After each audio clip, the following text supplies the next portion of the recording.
होर जवानों की हाल चाल, what's up, very very very warm welcome. और इससे पहले कि मैं ये सेशन शुरू करूं, एक बात बताना चाहता हूं कि आज अभी एक अच्छी खासी दुर्घटना घट गई मेरे साथ। Just let me start with the session. मैं थोड़ी देर में बताता हूँ, एक बार बिगनिंग शुरू हो जाए, फ्लो बन जाए तो बताता हूँ तुम्हें। इतना या तो तुम मेरे पे हंसने वाले हो या तुम मेरे को बहुत अप्रिशिएट करने वाले हो। मतलब अच्छी खासी दुर्घटना घट गई मेरे साथ आज। सो अभी बताता हूँ just in a while. First of all, what is this session about? All basics in one session of conic, complete theory supported with example. किसके लिए फायदेमंद है? जिसको कोनिक हल्का हल्का याद है बट कुछ कुछ दिक्कतें थी, has some problem at some points. जिसको कोनिक अच्छे से याद है उसके लिए इतना यूजफुल नहीं है, उसको मेरा वन शॉट लगाना चाहिए कोनिक का।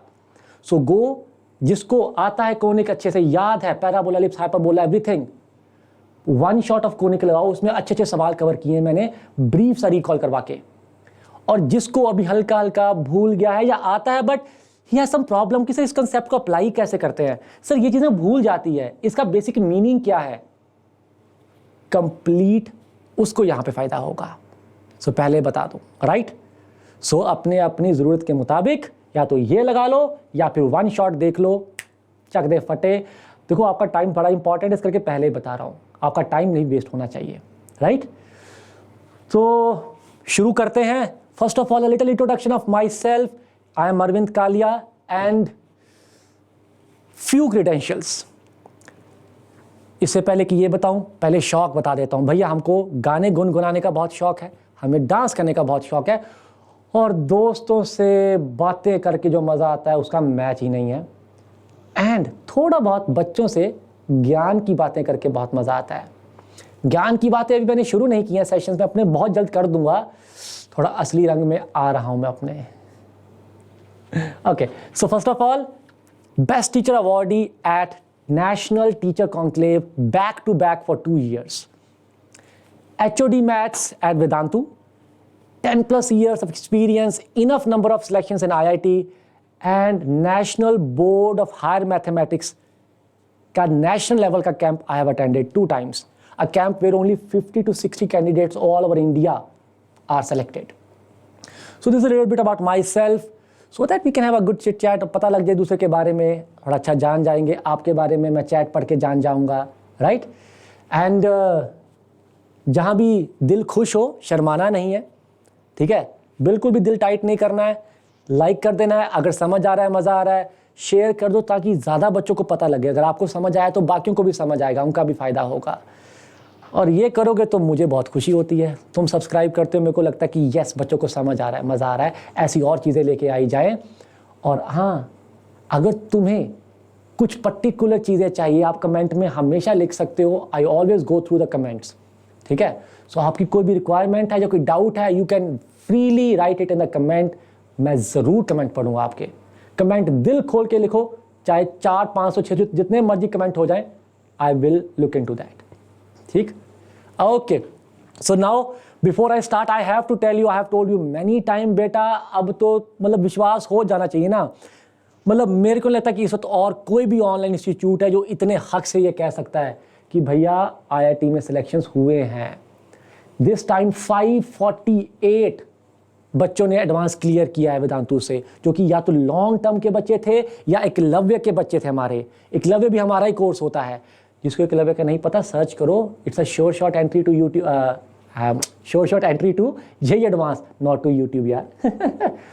And of course few toppers here, whether you talk about top ranker or you talk about number of बच्चे जिनको हम IIT पहुंचा पाए, कोई कमी नहीं है। चाहे वो टॉप रैंकर्स हैं, चाहे वो नंबर ऑफ बच्चे हैं जो IIT जाएंगे, भर भर के है, और सारा ऑनलाइन पढ़ा के। तो भैया ऐसे पढ़ा जाता है, ठीक है? Vedantu pro, live interactive classes, leader board, quizzes, हमारे अपने प्लेटफॉर्म के पेटेंट्स है भाई, खुद से डेवलप किया चीज़ों को, पेटेंट्स होंगे हमारे पास। तो भैया बहुत तकड़ा प्लेटफॉर्म है, तुम्हें पढ़ के मज़ा आ जाएगा। टेस्ट सीरीज ऐसी होती है कि एक एक टेस्ट का डिटेल्ड एनालिसिस मिलता है आपको, बिल्कुल माइन्यूट डिटेल तक। और ऐसा नहीं कि एक आधे टेस्ट के लिए ना, हर एक टेस्ट के लिए, सो दैट आपको रेगुलर ऑन द गो पता लगता जाए आप कहाँ पे पीछे जा रहे हो या आगे जा रहे हो। असाइनमेंट्स मिलते हैं, रिकॉर्डेड, रीप्ले, सब कुछ होता है तुम्हारे पास। लाइव सेशन लगा लिया, बाद में देखना पड़ा, रीप्ले देख लो, रीप्ले में भी स्पीड फास्ट करके देख सकते हो ताकि टाइम बच जाए। जितना कुछ तुम्हें चाहिए, सारी इंपॉर्टेंट टेक्स्ट बुक पढ़ी है तुम्हारे पास, जब मर्जी एक्सेस करो। So that is Vedantu pro. And of course structured courses होते हैं, ऐसा नहीं कि कोई भी टीचर अपना कुछ भी बना देगा, नहीं भैया, एक एक कोर्स स्ट्रक्चर्ड होता है सेंट्रली। बहुत तरह के कोर्सेज चलते हैं नो डाउट, क्योंकि बच्चों की अलग अलग जरूरतें होती हैं, बट सारे स्ट्रक्चर्ड होते हैं centrally. Okay, so full syllabus structured, long term course, छोटे कोर्स भी होते हैं, एक एक चैप्टर का कोर्स भी होता है अगर तुम्हें जरूरत पड़ जाए।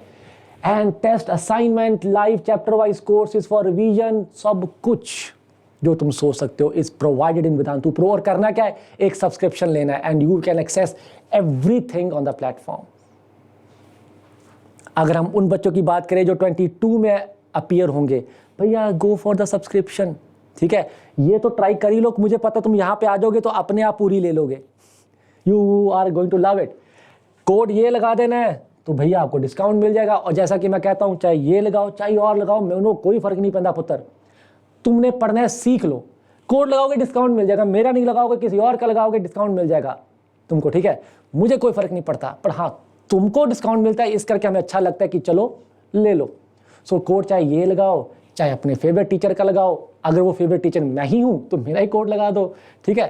But yes, go for subscription, आपको बहुत फायदा होगा। करना क्या यार, डिस्क्रिप्शन में लिंक होता है, उसको क्लिक करना है, उस पर 3-4 स्टेप होते हैं, पटाक पटाक पटाक। ये रहे 12th के बच्चों के लिए 3 सब्सक्रिप्शन है, क्योंकि उनका कोर्स एंड पे आ गया है। सेम सा ही कोड है और सेम ही डिस्काउंट है, फटाफट लगा दो, टेंशन नहीं लेनी। I am telling you are going to love it. अगर तुम 12th अब सोच रहे हो कि एंड आ गया अब क्या होगा, नहीं, still a lot many things are going on the platform, तुम्हें बहुत फायदा होने वाला है, ठीक है। सो बस लिंक दिया हुआ डिस्क्रिप्शन में क्लिक करो, ये 4 स्टेप लगाओ, यहाँ पे आके हल्का सा थोड़ा धक धक करना शुरू होगा क्योंकि पैसे की ओर बढ़ रहे हो, बट बिलीव मी बढ़ जाओ, तुम्हें नुकसान नहीं होगा। आउट ऑफ एक्सपीरियंस बता रहा हूँ, बहुत टाइम से वेदांतु पे मैं हूँ, ठीक है, पेड सेशंस भी लेता हूँ, सो बहुत फायदा होता है। गो फॉर इट, ठीक है, ट्राई तो पक्का करो। Okay, so that is about subscription, जहां से इतने रिजल्ट्स आए हैं और आप भी उन्हीं में से एक हो सकते हो। Now coming to the chapter भैया कोनिक। कोनिक की अगर बात करें तो इसमें क्या क्या है, पहले आ जाता है identification of conic equation given है, बताओ कि क्या रिप्रेजेंट कर रहा है, और उसके बाद फिर एक एक टॉपिक को डिटेल में पढ़ा जाता है। तो इससे पहले कि मैं बताऊं कि डिटेल में कैसे पढ़ना है, ये बेसिक वाला पार्ट कर लेते हैं, फिर मैं बताता हूं कि मेरे साथ क्या घटना दुर्घट गई आज, क्या दुर्घटना घट गई आज, ठीक है। जिसके बाद या तो तुम मेरे पे हंसने वाले हो बहुत ज़्यादा, या तुम बहुत अप्रिशिएट करने वाले हो, बट कुछ ना कुछ तो होने वाला। पर एक थोड़ा शुरू कर दे सेशन ताकि फ्लो बन जाए, फिर बताता हूँ। तो भैया इस तरह की दिखती है 2 डिग्री इक्वेशन, राइट। अच्छे से याद होना चाहिए, कोफिशिएंट ऐसे ही लेने हैं, कोई और नहीं लेने हैं। किसी को अगर डाउट है कि सर कोफिशिएंट ऐसे ही क्यों लेते हैं, A 2H B 2G 2FC, तो मैंने ये कोनिक के 1 शॉट में बताया हुआ है, वहाँ जाके फटाफट ढूंढ के देख लो। बिगिनिंग में ही बताया हुआ है, नहीं मिड में कहीं बताया हुआ, सॉरी, या बिगिनिंग में था, आई फॉरगॉट, नहीं बीच में बताया था जब मैं सवाल कर रहा था, वहाँ बच्चे ने पूछा था, वहाँ मैंने बताया था। थोड़ा स्किप करके देख लो फटाफट, मज़ा आ जाएगा। काफ़ी बच्चों को डाउट होता है सर ऐसी इक्वेशन क्यों ले ली सर, ठीक है, ऐसा नहीं कि लॉजिक नहीं, इसमें लॉजिक भी है। Okay, so now coming to identification. आपको एक इक्वेशन दे देंगे 2 डिग्री और कहेंगे बताओ कि ये क्या बनेगा, इसको बनाएंगे क्या बनेगा, क्या रिप्रेजेंट करता है। 2 स्टेप, या तो आंसर पहले स्टेप में आ जाएगा या आपको दूसरे स्टेप तक जाना पड़ेगा। पहले स्टेप में आंसर कब आएगा, जब ये डेल्टा 0 हो जाएगा। अगर ये डेल्टा 0 है तो पक्की बात है ये पेयर ऑफ लाइन है, फुल स्टॉप, आंसर आ गया, काम खत्म। अगर ये डेल्टा 0 नहीं आया तो सेकंड स्टेप करना पड़ेगा, जहां से पता लगेगा कि चल पेयर ऑफ लाइन तो नहीं है, क्या है। अगर डेल्टा नॉन जीरो हो गया तो you will go for second step and find h square minus AB। अगर तो नेगेटिव आ गया तो एलिप्स, 0 आ गया तो पैराबोला, पॉजिटिव आ गया तो हाइपरबोला। ये स्टेप कब करना है, अगर डेल्टा नॉन जीरो आया। अगर डेल्टा 0 आ गया फिर तो काम ही खत्म हो गया, ये पेयर ऑफ लाइन है, फुल स्टॉप, आगे कोई पॉसिबिलिटी नहीं है। अगर डेल्टा नॉन जीरो आ गया फिर तुम्हें h square minus AB check करके बताना होगा कि क्या है। बच्चे गलती से बाद में ना ये नेगेटिव पॉजिटिव में कंफ्यूज हो जाते हैं, सर नेगेटिव वाला एलिप्स था या हाइपरबोला था क्या था। बहुत सिंपल तरीका याद करने का यार, नेगेटिव छोटा होता है, पॉजिटिव बड़ा होता है। तो देख लो, हाइपरबोला बड़ा वर्ड है, एलिप्स छोटा वर्ड है, खत्म हो गया। नेगेटिव के लिए छोटा, पॉजिटिव के लिए बड़ा। अब कभी नहीं भूलेगा, हाइपरबोला बड़ा है, एलिप्स छोटा शब्द है, हो गया याद। डेल्टा को याद करने का तरीका बताता हूं, काफी को याद रहता है बट एक अच्छा तरीका बताता हूं अगर आपने अभी तक नहीं सुना। डोंट जज ग्रामेटिकली, मैं ग्रामेटिकली जान के रॉन्ग जा रहा हूं बट हाँ, आप ऐसे ही याद करें। A handsome girl has boyfriend goes for coffee, right. A handsome girl has boyfriend goes for coffee. मुझे पता तुम हैंडसम की जगह क्या बोलना चाहते हो भैया, थोड़ा बहुत जगह का ख्याल रखना पड़ता है, तो हैंडसम ही ठीक है अभी तक, ठीक है। Let us not get into grammar. So this is how you can remember it. इसके अलावा इसमें कुछ नहीं रखा, ठीक है। Once you know how to identify, एक और तरीका होता है जो ई से आता है। ये तो हमने अलजेब्रिकली देख लिया कि यार ये ऐसी इक्वेशन दिखती है, इक्वेशन पता तो यहां से देख लेंगे क्या है। पर अगर वो ई की टर्म से पूछे तो ये तरीका रहता है। ई अगर 1 हो जाए तो पैराबोला, ई अगर ग्रेटर देन 1 हो जाए तो हाइपरबोला, लेस देन 1 हो जाए तो एलिप्स, ठीक है। PS by PM equal to e is the definition of conic. S focus था और एक डायरेक्ट्रिक्स से डिस्टेंस था। PS is distance from focus, PM is distance from directrix. तो ये रेशो के बेस पे हम बता सकते हैं। अगेन याद करने का तरीका वही है, बड़ा है 1 से तो बड़ा वर्ड, छोटा है 1 से तो छोटा वर्ड। याद हो गया, कभी नहीं भूलेगा, कभी कंफ्यूजन नहीं होगा। कई बार बच्चे सर्कल का पूछते हैं, सर्कल के केस में ई जो है वो 0 को टेंड कर जाता है। इसका रीजन मैं एलिप्स में बता भी दूंगा, डोंट वरी। ये मैंने 1 शॉट में भी बताया हुआ है, जिसको नहीं पता वो देख सकता है, या फिर मैं आज भी अगर मुझे दिमाग में जब एलिप्स आएगा तो वहां भी बता दूंगा, टेंशन मत लो। अब इससे पहले कि हम डिटेलिंग शुरू करें, पैराबोला, एलिप्स, हाइपरबोला, मैं घटना बताता हूं क्या घटी आज। हुआ क्या कि इनिशियली मुझे सेशन लाइव लेना था, पर हुआ क्या कि इसी टाइम पे एक बहुत क्रिटिकल काम कोई और आ गया। पर अब कमिटमेंट तो कमिटमेंट होती है, टाइम तो रखा हुआ है, तो सेशन तो मैं कैंसिल नहीं करूंगा अनलेस अनटिल कोई डायर इमरजेंसी आ जाए, जैसे कि लास्ट वीक आ गई थी, हम हॉस्पिटल ही चले गए थे। तो मैंने कहा कि एक काम करता हूं, आज रिकॉर्ड कर देता हूं। ये बात मैं कर रहा हूं इस सेशन से पिछले दिन की, रिकॉर्ड कर देता हूं ताकि बच्चों को एटलीस्ट टाइम पे मिल जाए। जिनको देखा था वो आए हैं देखने, तो उनको मिल जाए। तो ये 3 बजे की बात है, मैंने 3 बजे अपना रिकॉर्डिंग शुरू करके पूरा ये सेशन रिकॉर्ड किया। 1 आवर 45 मिनट के आसपास था, 1 आवर 40 मिनट के आसपास। जब मैंने किया, बंद किया, बाहर चला गया, मैंने कहा जो टेक्निकल थे हमारे सर, इसको आप ट्रांसफ़र कर दो सो दैट इसको हम आगे रिप्ले दिखा पाए। वो आए, कहते सर यहाँ तो रिकॉर्डिंग है ही नहीं। मैंने कहा ऐसा मत बोलो यार। जब मैंने आके चेक किया तो मैंने देखा कि मैंने गलत बटन दबा दिया था और ये पूरी रिकॉर्डिंग जो हमने 1 घंटा 40-45 मिनट लगा के की, नल एंड वॉइड। ओ भाई, इतना मतलब दिमाग घुमा, मैं कहा शिट यार ये क्यों हो गया मेरे साथ, right. But yes, as usually से जो हो चुका है उसमें तो कुछ कर नहीं सकते। तो मैंने आराम से कॉफ़ी पी, इंजॉय किया कि अब दुर्घटना घट गई मेरे साथ, अब इंजॉय करो इसको, रोक के तो कुछ होगा नहीं। तो अभी हम क्या कर रहे हैं प्रेजेंटली, इस वक्त लेट नाइट हो चुकी है, मेरे पेड सेशन खत्म हो गए हैं और अब मैं आपके लिए रिकॉर्डिंग कर रहा हूं और आप मेरे को अब प्रीमियर में देख रहे हो। अब हंसना हंस लो, अप्रिशिएट करना अप्रिशिएट कर लो, बट जिंदगी इसी का नाम है, ये चलता रहता है लाइफ में, ठीक है। तो एंजॉय करो दुर्घटना को भी, कॉफी पियो, देखो आहा क्या बात है, क्या दुर्घटना घटी है मेरे साथ। चलो guys, back to the topic. Now coming to the parabola, ellipse, hyperbola.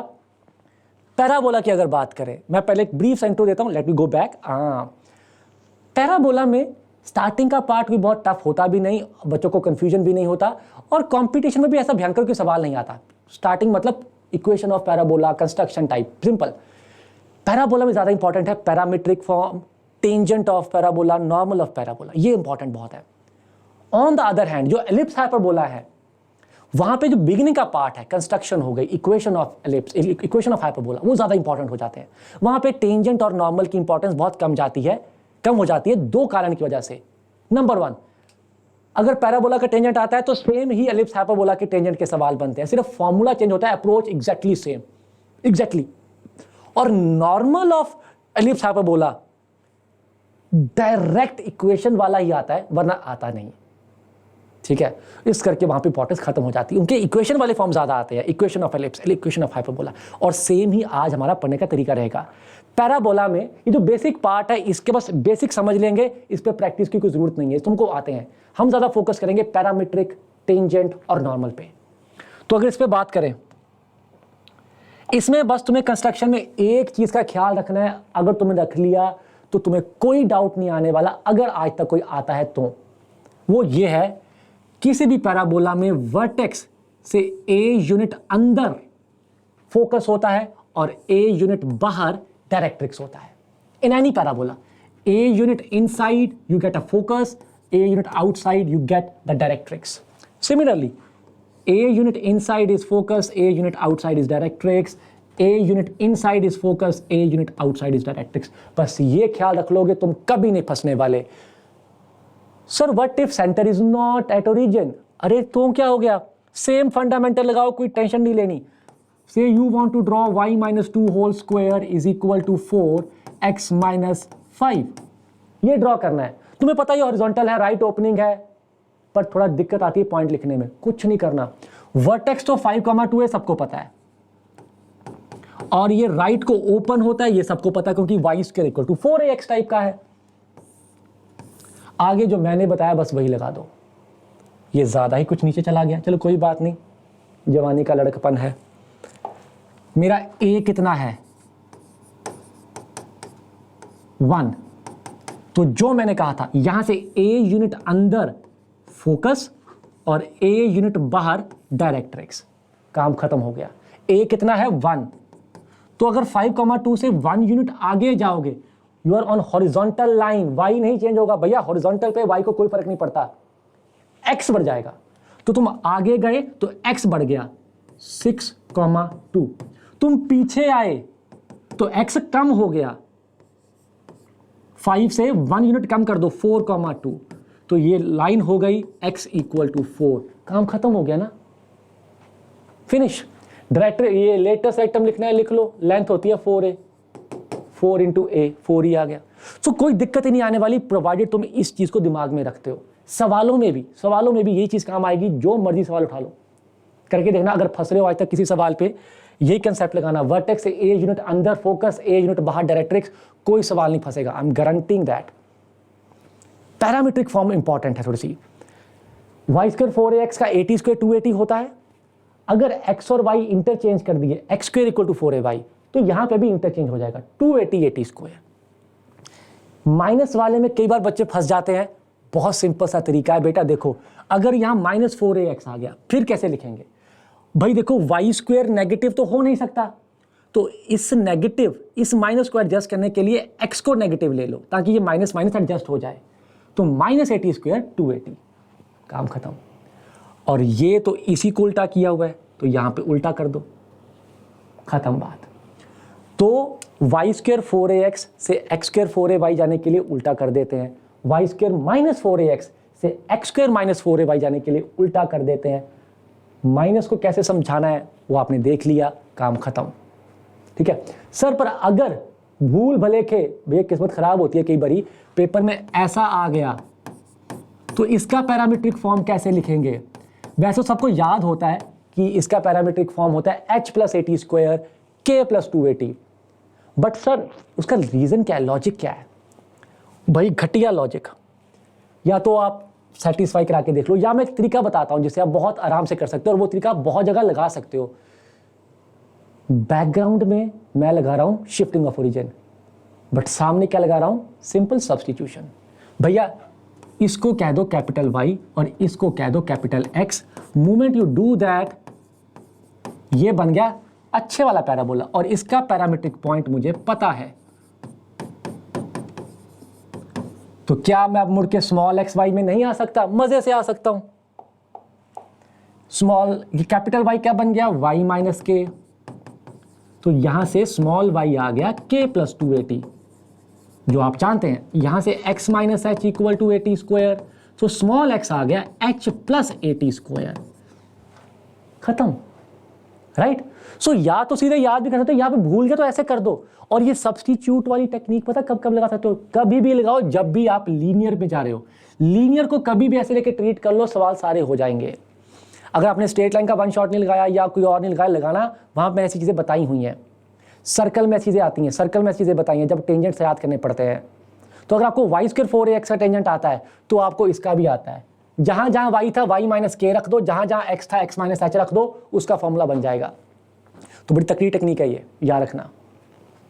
Okay भैया, पैरामीट्रिक पॉइंट का हम थोड़ा एग्जांपल भी देखिए आप, क्योंकि इंपॉर्टेंट है। पैरामीट्रिक का मतलब क्या होता है, जरूरत क्या होती है? भी देखो, हमें तो पॉइंट लेना है कर्व पे, तो दो तरीके हैं, या तो मैं x1 y1 ले लूंगा, या फिर at square 2at I mean parametric form ले लूंगा। पैरामीट्रिक फॉर्म क्यों लूं? फायदा क्या है? फायदा ये है, जब आप पैरामीट्रिक पॉइंट लेते हो तो एक ही अननोन है, दैट इज t। t मिल गया तो पॉइंट आ जाएगा। और जबकि तुम x1 y1 लोगे तो दो अननोन आएंगे, x1 भी अननोन है, y1 भी अननोन है। तो पैरामीट्रिक पॉइंट कब लेते हैं? जब हमें एक कर्व पे पॉइंट एज्यूम करना होता है तो पैरामीट्रिक पॉइंट एज्यूम करो, दूसरा मत करो x1 y1, वो लेंथी चला जाएगा। पैराबोला में बहुत काम आएगा, सर्कल, एलिप्स, हाइपरबोला में पैरामीट्रिक पॉइंट ज्यादा काम नहीं आते, उनका कोई यूज ज्यादा नहीं होता। ठीक है, इक्का दुक्का बहुत रेयर यूज, बट पैराबोला भयंकर use. You can not move ahead without parametric form. एक सवाल देखते हैं, तुम्हें सवाल पढ़ते ही रियलाइज होगा कि तुम्हें कर्व के ऊपर पॉइंट एज्यूम करना है। सवाल पढ़ो, मैं रफ डायग्राम बना रहा हूं।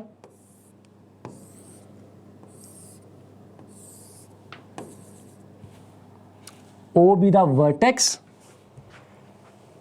Q be any point,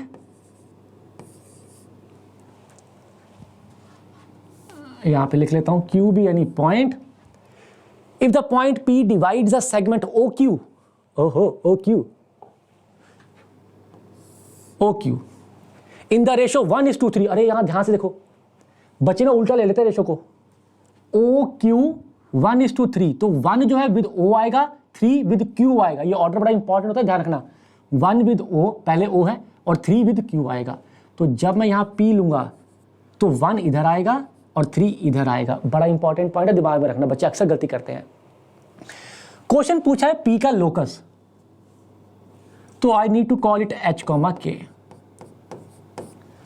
सो ऐसा एक पैराबोला गिवन है, उसके ऊपर पॉइंट है Q, वो मूव कर रहा है, और आपको OQ को इस रेशो में डिवाइड करते हुए पॉइंट की इक्वेशन ऑफ लोकस बतानी है।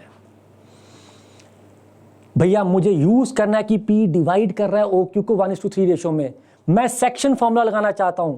सेक्शन तभी लगा पाऊंगा अगर इन दोनों पॉइंट का नामकरण है मेरे पास, मुझे पता है कि वैल्यूज क्या है। O का तो पता है, बट क्या तुम्हें Q पता है? नहीं, तो तुम्हें Q को नाम देना पड़ेगा। विदाउट नामकरण you can not apply section formula. तो पहले Q को नाम दो। क्या दोगे? अब भैया वो पैराबोला पे लाई करता है, तो मुझे पता है उसको पॉइंट को कैसे एज्यूम करते हैं, पैरामीट्रिक पॉइंट। 4a 8 के बराबर है, तो a कितना हो गया? 2।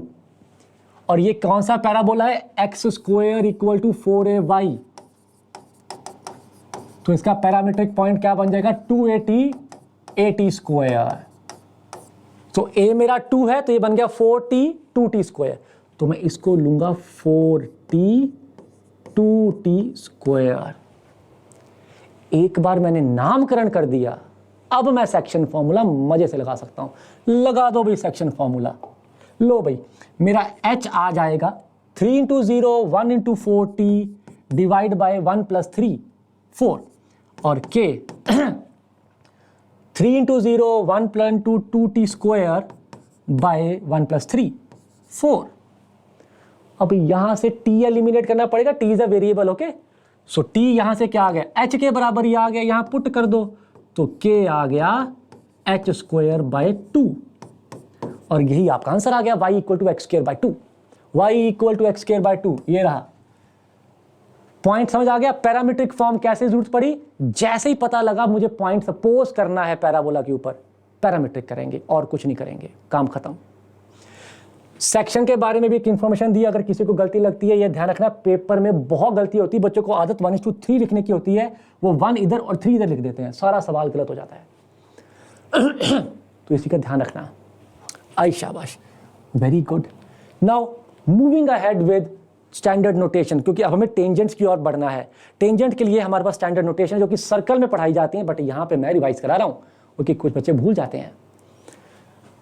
कोई भी जो जनरल 2 डिग्री इक्वेशन है उसको शॉर्ट में एस बोला जाएगा। ठीक है सर, इसका मीनिंग क्या है? कोई मीनिंग नहीं है, बस नाम है, बस नाम दे दिया, इसको एस बोलेंगे, नोटेशन है। अच्छा, for any given point x1 y1,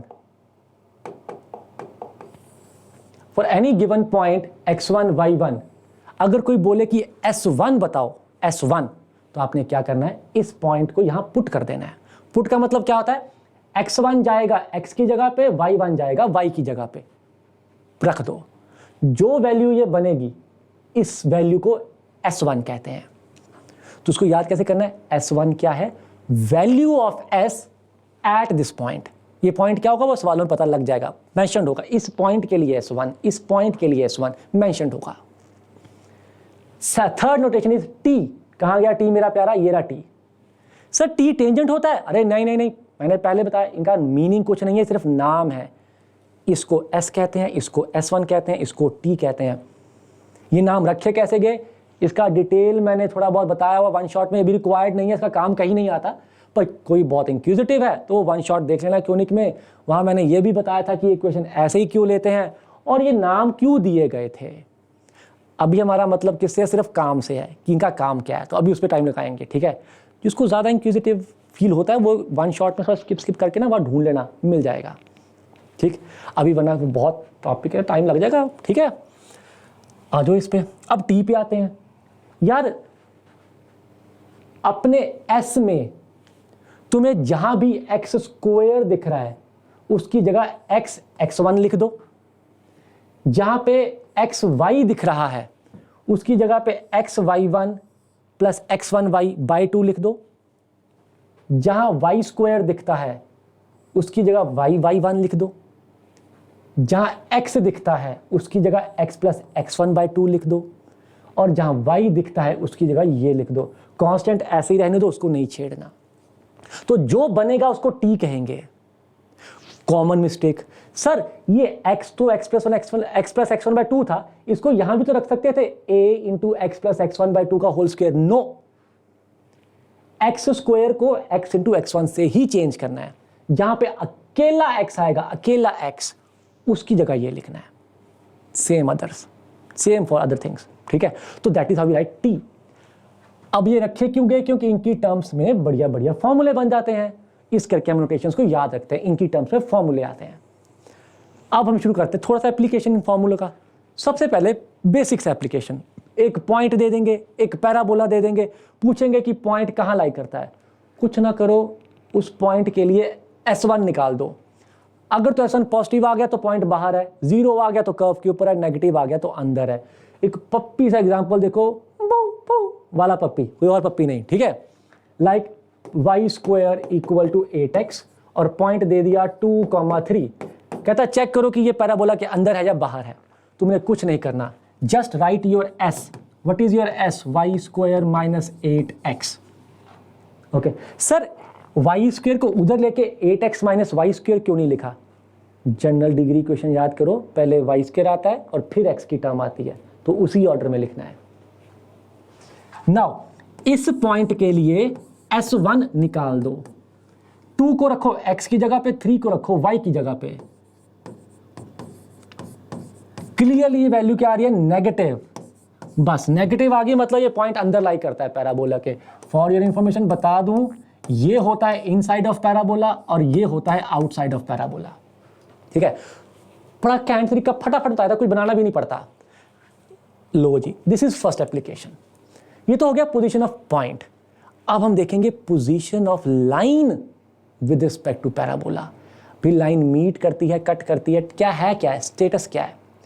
तो उसके लिए आपको एक चीज समझनी है। एक जनरल मेथड होता है और एक फॉर्मूले होते हैं, दोनों की अपनी इंपॉर्टेंस है। जहां पे जनरल मेथड तुम्हें किसी भी टाइप की प्रॉब्लम को सॉल्व करने का एक कॉमन मेथड देगा, वहीं पे फॉर्मूले जो हैं वो तुम्हें अलग अलग टाइप की प्रॉब्लम के लिए अलग अलग फॉर्मूले देंगे। बट फॉर्मूले जहां पे एक एक लाइन में आंसर दे देंगे, जनरल मेथड वहां पे मेहनत करवाएगा। But yes, both are equally important. तो first I am going for general method. एक बेसिक सा पहले उसका समझ लो, फिर मेथड बताता हूं। मान लो एक 2 डिग्री कर्व था, एक लाइन आई घूमती घूमती कट करके निकल गई। अब इसको मैं थोड़ा इंटरप्रेट कर रहा हूं अलजेब्रिकली।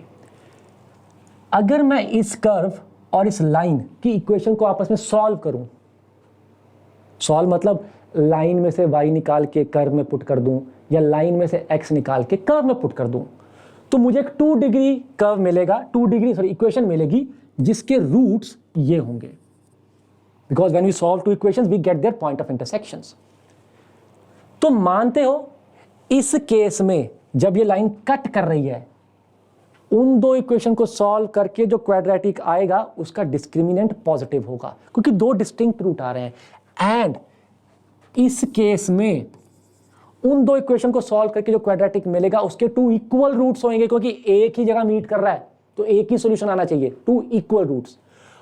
और अगर लाइन ऐसी है तो उन 2 इक्वेशन को सॉल्व करके जो क्वाड्रेटिक मिल रहे हैं उसके रूट होने ही नहीं चाहिए। तो इस केस में d नेगेटिव आना चाहिए, इस केस में d पॉजिटिव आना चाहिए और इस केस में d 0 आना चाहिए। ये रहा मेरे इंटरेस्ट का case. This is the general method for tangency. Solve line with the curve and go for discriminant of that quadratic. अगर वो 0 है तो लाइन पक्के से टेंजेंट होगी। मैं से एक एप्लीकेशन बताता हूं। फॉर एग्जाम्पल कहता find condition so that this is tangent to this. देखो इसी को फॉर्मूले से बाद में मैं एक लाइन में कर सकता हूं, बट अभी हम मेथड समझ रहे हैं तो उस पर फोकस करो, क्योंकि हर जगह लगता है। जनरल मेथड है, any 2 degree curve, parabola, ellipse, hyperbola, circle, anything, ये लगेगा, कोई भी सिचुएशन हो। कहता है ये इसके टेंजेंट होना चाहिए। कंडीशन बताओ। पहली बात तो कंडीशन का मतलब क्या होता है कि कोफिशिएंट्स कैसे होने चाहिए, that is the meaning of condition. How the coefficient should behave so that this happens. चलो बना देते हैं। हम क्या करेंगे, हम इसको सॉल्व कर देंगे इसके साथ, और जो क्वाड्रेटिक बनेगी हम चाहेंगे उस क्वाड्रेटिक का d 0 हो, क्योंकि मैं चाहता हूं कि वो टेंजेंट बन जाए। ये दोनों एक ही पॉइंट पे मीट करने चाहिए, तो 2 इक्वल रूट आने चाहिए। या तो यहां से y निकाल के वहां पुट करो, चाहे यहां से x निकाल के पुट करो। बच्चे अक्सर ना x में ज़्यादा कोशिश करते हैं क्योंकि वो कंफर्टेबल होते हैं, y में डरते हैं। Let me tell you, y से भी कर सकते हो। जैसे कि आप यहां से x की वैल्यू निकाल लो और वहां पे y में क्वाड्रेटिक बना दो, कोई दिक्कत ही नहीं है। जरूरी नहीं कि आपको x में क्वाड्रेटिक बनाना है, जिसमें मर्जी बना दो। तो x क्या आ गया, -my -1 अपॉन l। इसको पुट कर दो इस जगह पे, तो what will you get, y square equal to 4 -my -1 upon l। Simple quadratic in y, ly square plus 4my plus 4 equal to 0। इसके रूट्स क्या हैं, इन दोनों के पॉइंट्स जहां पे मीट करते हैं, point of meeting. Do you want 2 distinct points और do you want 2 common point? You want tangent, so you want कि वो एक ही जगह मीट करे, तो इसका d 0 होना चाहिए। मोमेंट आप d को 0 करोगे आपका आंसर आ जाएगा b square equal to b square minus 4ac, तो 16 चला गया, 16l। तो m square equal to l c। Very important method. सवाल नॉर्मल सा है बट कंसेप्ट बड़ा इंपॉर्टेंट है, और इस तरह से अप्लाई करते, रीजन मैंने आपको बता दिया, कभी नहीं भूलेगा आप। टटाक, ठीक, आई शाबाश। लो जी, अब आगे फॉर्मूले। फॉर्मूले की बात करें तो 3 तरह के फॉर्मूले होते हैं, ब्रॉडली ये 2 ही हैं, अभी समझाता हूं। सबसे पहला तो क्या है, y स्क्वायर 4ax का m स्लोप वाला tangent, y equal to m x plus a by m. Sir अगर x square equal to 4ay हो फिर कैसे लिखेंगे, वो अलग है, वही बताता हूं, टेंशन मत लो। y स्क्वायर 4ax का m स्लोप वाला टेंजेंट क्या होता है, y equal to m x plus a by m. Important है बहुत, sorry. Now second is tangent at a point on curve. जब भी किसी भी 2 डिग्री कर्व के ऊपर एक पॉइंट है, तुम्हें वहां पे टेंजेंट चाहिए, तो इस पॉइंट के लिए t इक्वल टू 0 लिख दो आंसर आ जाएगा। भैया इसके लिए t0 कैसे लिखोगे? वाई स्क्वायर की जगह पे आएगा y1, x की जगह पे आ जाएगा x प्लस x1/2।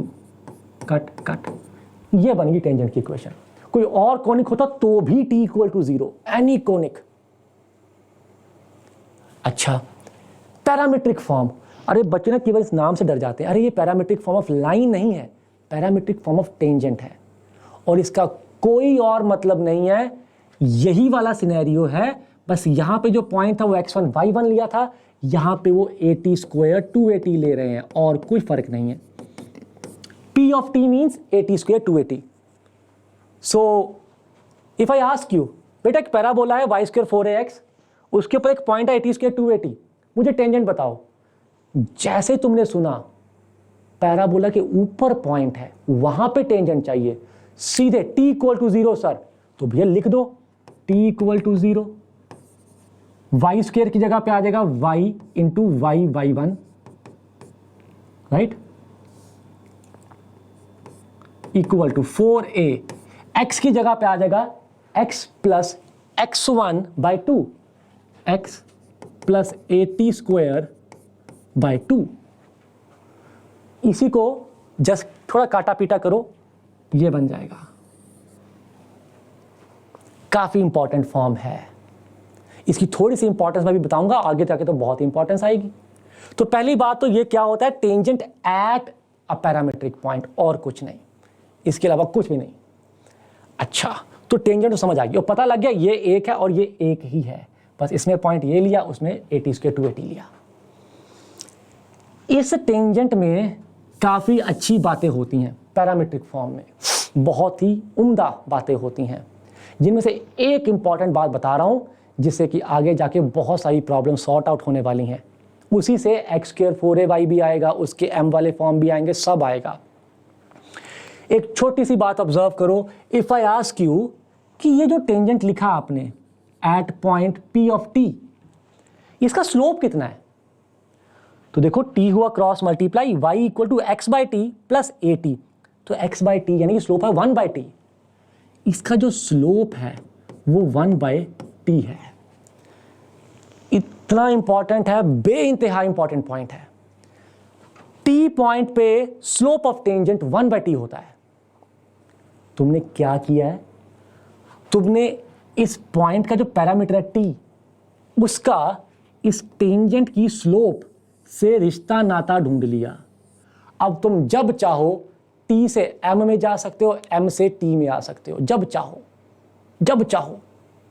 तुम्हें t पता है, m चाहिए, निकाल लो, m पता है, t चाहिए, निकाल लो।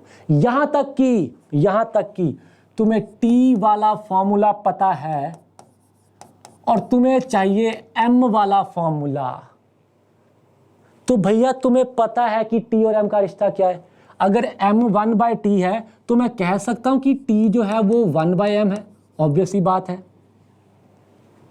तो तुम्हें t का फॉर्मूला पता था, तुम्हें m वाला फॉर्मूला चाहिए था, समहाउ भूल गया ये फॉर्मूला। तो भैया तुम्हें t और m के रिश्ते नाते पता हैं, तो उन रिश्ते नातों को यूज करके m में आ जाओ, y/m x plus a/m²। Just see movement you cross multiply m, यही बन रहा है, y = mx plus a/m। Appreciate कर पा रहे हो? हाईली इंपॉर्टेंट है कि t पॉइंट पे जो स्लोप होती है टेंजेंट की 1/t है। आपको t और m का रिश्ता पता लग गया, आप t वाली शक्ल को m में लेके जा सकते हो। इसमें m को पुट करो 1/t, यहां से ये वाला फॉर्मूला बन जाएगा। तो तुम आपस में घूम फिर सकते हो। इस पर मुड़ के फिर से आऊंगा और वहीं से कुछ और बातें भी सिखाऊंगा। अभी सिर्फ एक डाल दिया यहाँ पे, क्योंकि मुझे 2 मिनट बाद आएगा तो ज्यादा समझ आएगा। अभी बस मैंने फूड फॉर थॉट डाल दिया। आ जाओ, जो डरना नहीं, अभी बाद में फिर से आने वाला ये। 1-2 सवाल पप्पी से देखो फटाफट, बहुत ही पप्पी सवाल है। Find m such that this is tangent to this. भैया ये क्या थी, m स्लोप वाली टेंजेंट। अब इसका तो मुझे m स्लोप वाला टेंजेंट पता है, y = mx प्लस a/m। भैया a तो मेरा 1 ही है, 4a 4 है तो a 1 हो गया, तो ये कितना आ गया 1/m। तो तुम्हें नहीं लगता भैया देख के कि ये टर्म जो है वो 1/m के बराबर होनी चाहिए। सो बस खत्म हो गया, 1 इज इक्वल टू a/m, तो m की वैल्यू आ गई 1, सवाल हो गया खत्म। सो स्लोप पता थी तो कांस्टेंट टर्म मुझे पता है कि a/m ही होता है, a/m ही होता है। ये मैंने a लिखा है, कोई कंफ्यूजन नहीं रखना मन में। फॉर्मूले से ये फायदा बहुत होता है, अदरवाइज अगर जनरल मेथड से चलोगे, इसको यहां पुट करोगे, क्वाड्रेटिक बनेगा, d 0 करोगे, m आएगा, समय लगेगा, बट हाँ आ जाएगा। इसमें तो एक ही लाइन में आ जाता है पटाक करके, राइट। वहीं पे अब ये सवाल की बात कर रहा हूं, ये अच्छा सवाल है कंसेप्चुअली, ठीक है। ध्यान से सुनो, आप सवाल पढ़ो जब तक मैं एक रफ डायग्राम बना देता हूं इसका। आई शाबाश, प्यार से पढ़ो।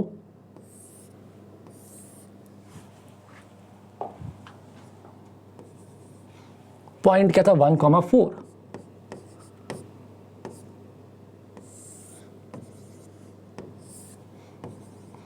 कहता angle between the tangents drawn from 1,4 to the parabola this. ले अबे ये एंगल चाहिए, यू हैव टू एग्री।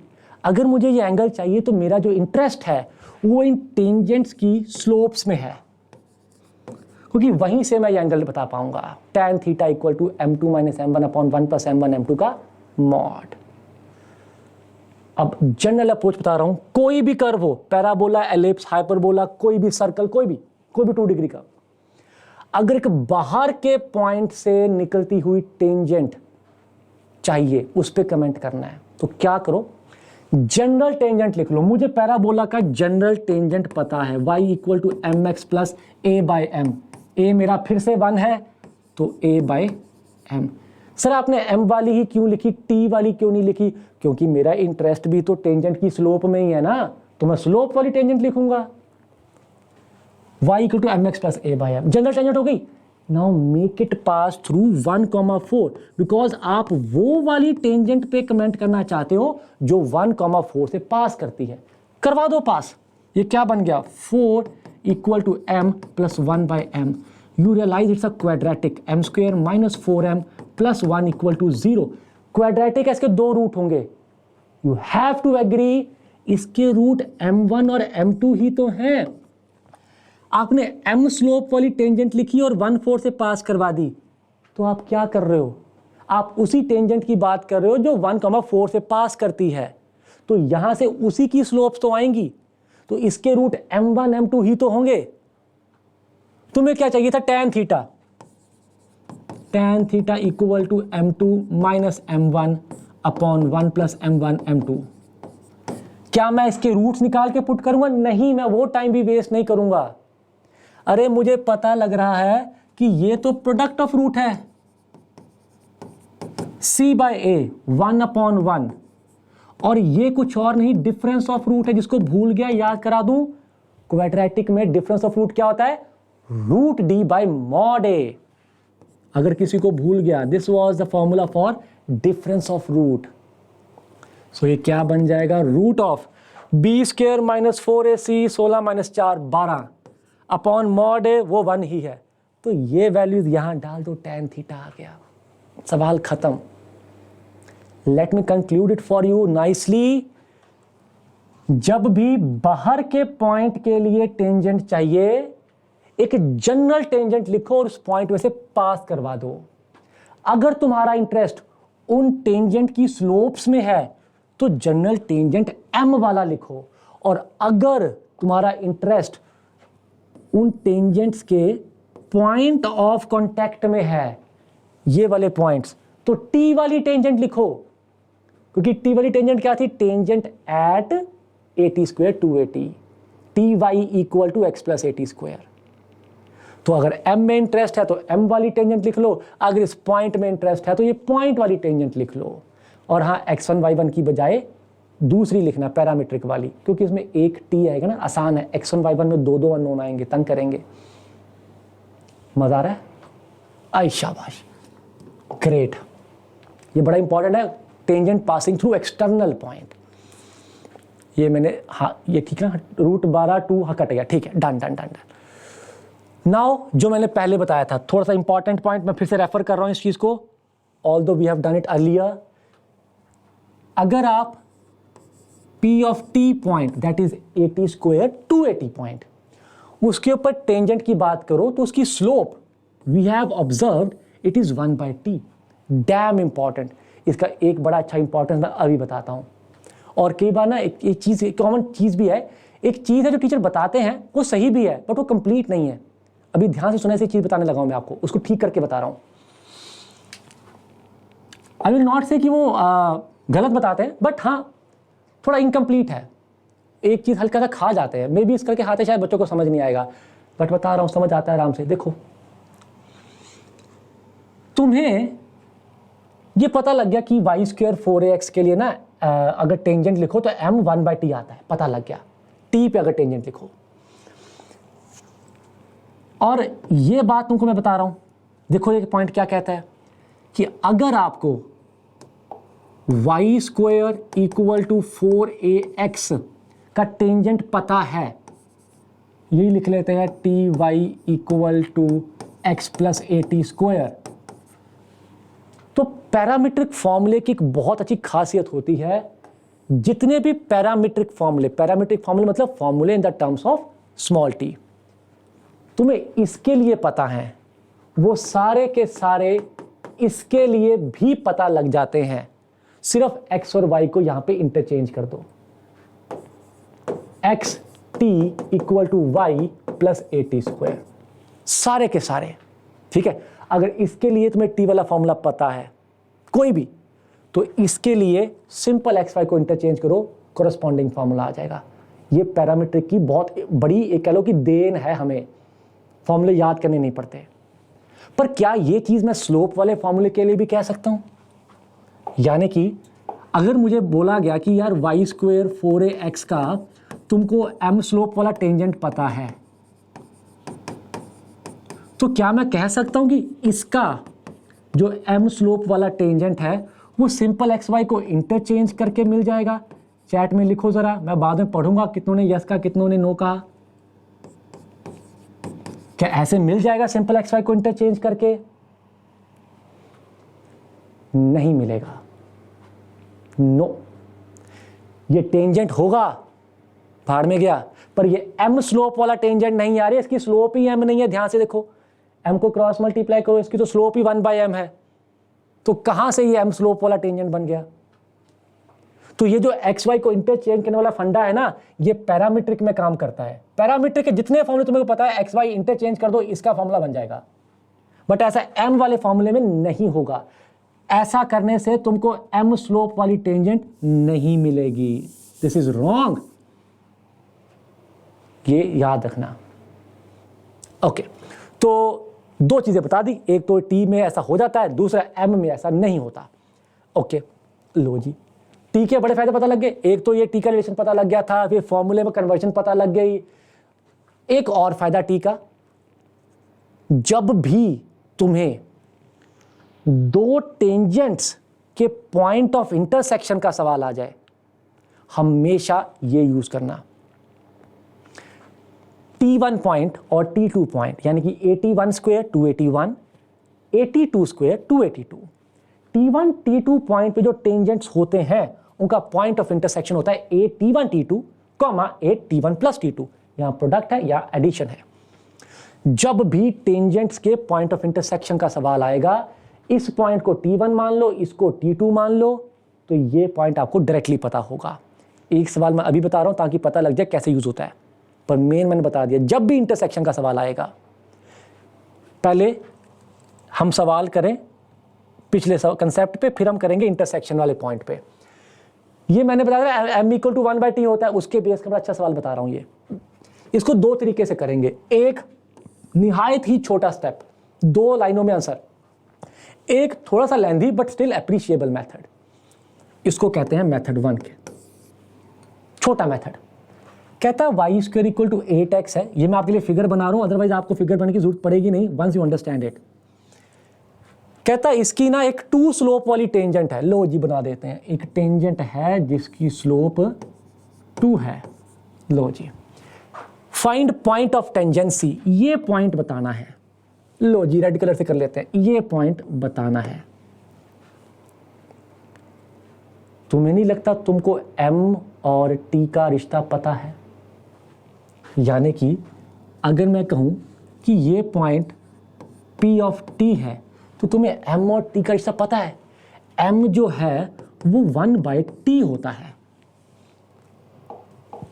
तो m अगर 2 है तो t कितना आ गया? Half. And once you know t, तुम्हें नहीं लगता पॉइंट पता लग गया? p ऑफ t का मतलब क्या होता है? at² 2at। a मेरा 2 है, यहां पे देखो 4a 8 है तो a आ गया 2, तो therefore answer is a t² comma 2at। लो जी आंसर आ गया। Can you appreciate? 2 लाइनों का है, डायग्राम मैंने आपके लिए बनाया, वरना बनाता ना। मुझे तो पता है m जो है 1/t है, m पता तो t आ गया, t आ गया तो पॉइंट आ गया, t² 2at, काम खत्म। अब आता है मेथड 2। मेथड 2 अप्रोच अच्छा जनरल है, यहां पे बहुत एफिशिएंट, क्योंकि इसे छोटा मेथड पड़ा मेरे पास, बट अप्रोच अच्छा है। मेथड 2 क्या कहता है कि यार अगर आपको इस टेंजेंट की स्लोप पता है तो एनी हाउ आप इस टेंजेंट का इक्वेशन लिख सकते हो। इस टेंजेंट का इक्वेशन आ जाएगा y = mx + a/m। mx + a कितना है? 2 a/m, तो ये तो 1 ही बन गया। तो इस लाइन की इक्वेशन तो मेरे को पता ही है। सर फिर तो लाइन को सॉल्व भी कर लेते हैं, अपना पता लग जाएगा कहाँ मीट कर दे, कर सकते हैं, वो भी मेथड है। एक और मेथड बता रहा हूं। क्या करो, इस पॉइंट को एज्यूम कर लो, चाहे तो पैरामीट्रिक में कर लो, चाहे x1 y1 से कर लो। तुम पैरामीट्रिक से कर देना, मैं x1 y1 से करके दिखा रहा हूं, एक ही बात है। अगर ये पॉइंट x1 y1 है, यू हैव टू एग्री इसी टेंजेंट का इक्वेशन मैं t = 0 से भी लिख सकता हूं, राइट?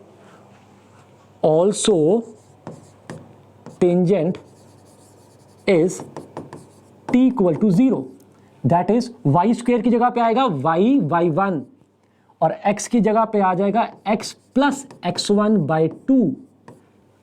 ये क्या बन गया भाई? y1, 2 कट गया, 4x + 4x1। तुम्हें नहीं लगता कि ये और ये तो आइडेंटिकल होने चाहिए? दोनों सेम ही लाइन को रिप्रेजेंट कर रहे हैं, सेम लाइन को रिप्रेजेंट कर रहे हैं। इसी लाइन की इक्वेशन ये भी है, इसी को मैंने यहां से भी लिख लिया। Both should be identical, both equations are representing same line, तो कोफिशिएंट्स का रेशो सेम होना चाहिए।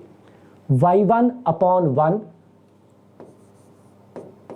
यहां पे कोफिशिएंट y का y है, वहां पे y1 1 है, इक्वल टू यहां पे x का कोफिशिएंट 4 है और वहां पे कोफिशिएंट 2 है, इक्वल टू यहां पे कांस्टेंट टर्म 4x1 है और वहां पे कांस्टेंट टर्म 1 है। यहां से x1 आ जाएगा, यहां से y1 आ जाएगा, काम खत्म। दोनों अच्छे हैं। ये तो चलो बहुत शॉर्ट है और ये एक अच्छा आइडिया है। जब तुम एक चीज को 2 तरह से लिख सकते हो, लिख के आइडेंटिकल कर दो, जो ढूंढ रहे थे मिल जाएगा। इसकी स्लोप पता थी तो मैं डायरेक्टली फॉर्मूले से लिख सकता हूं।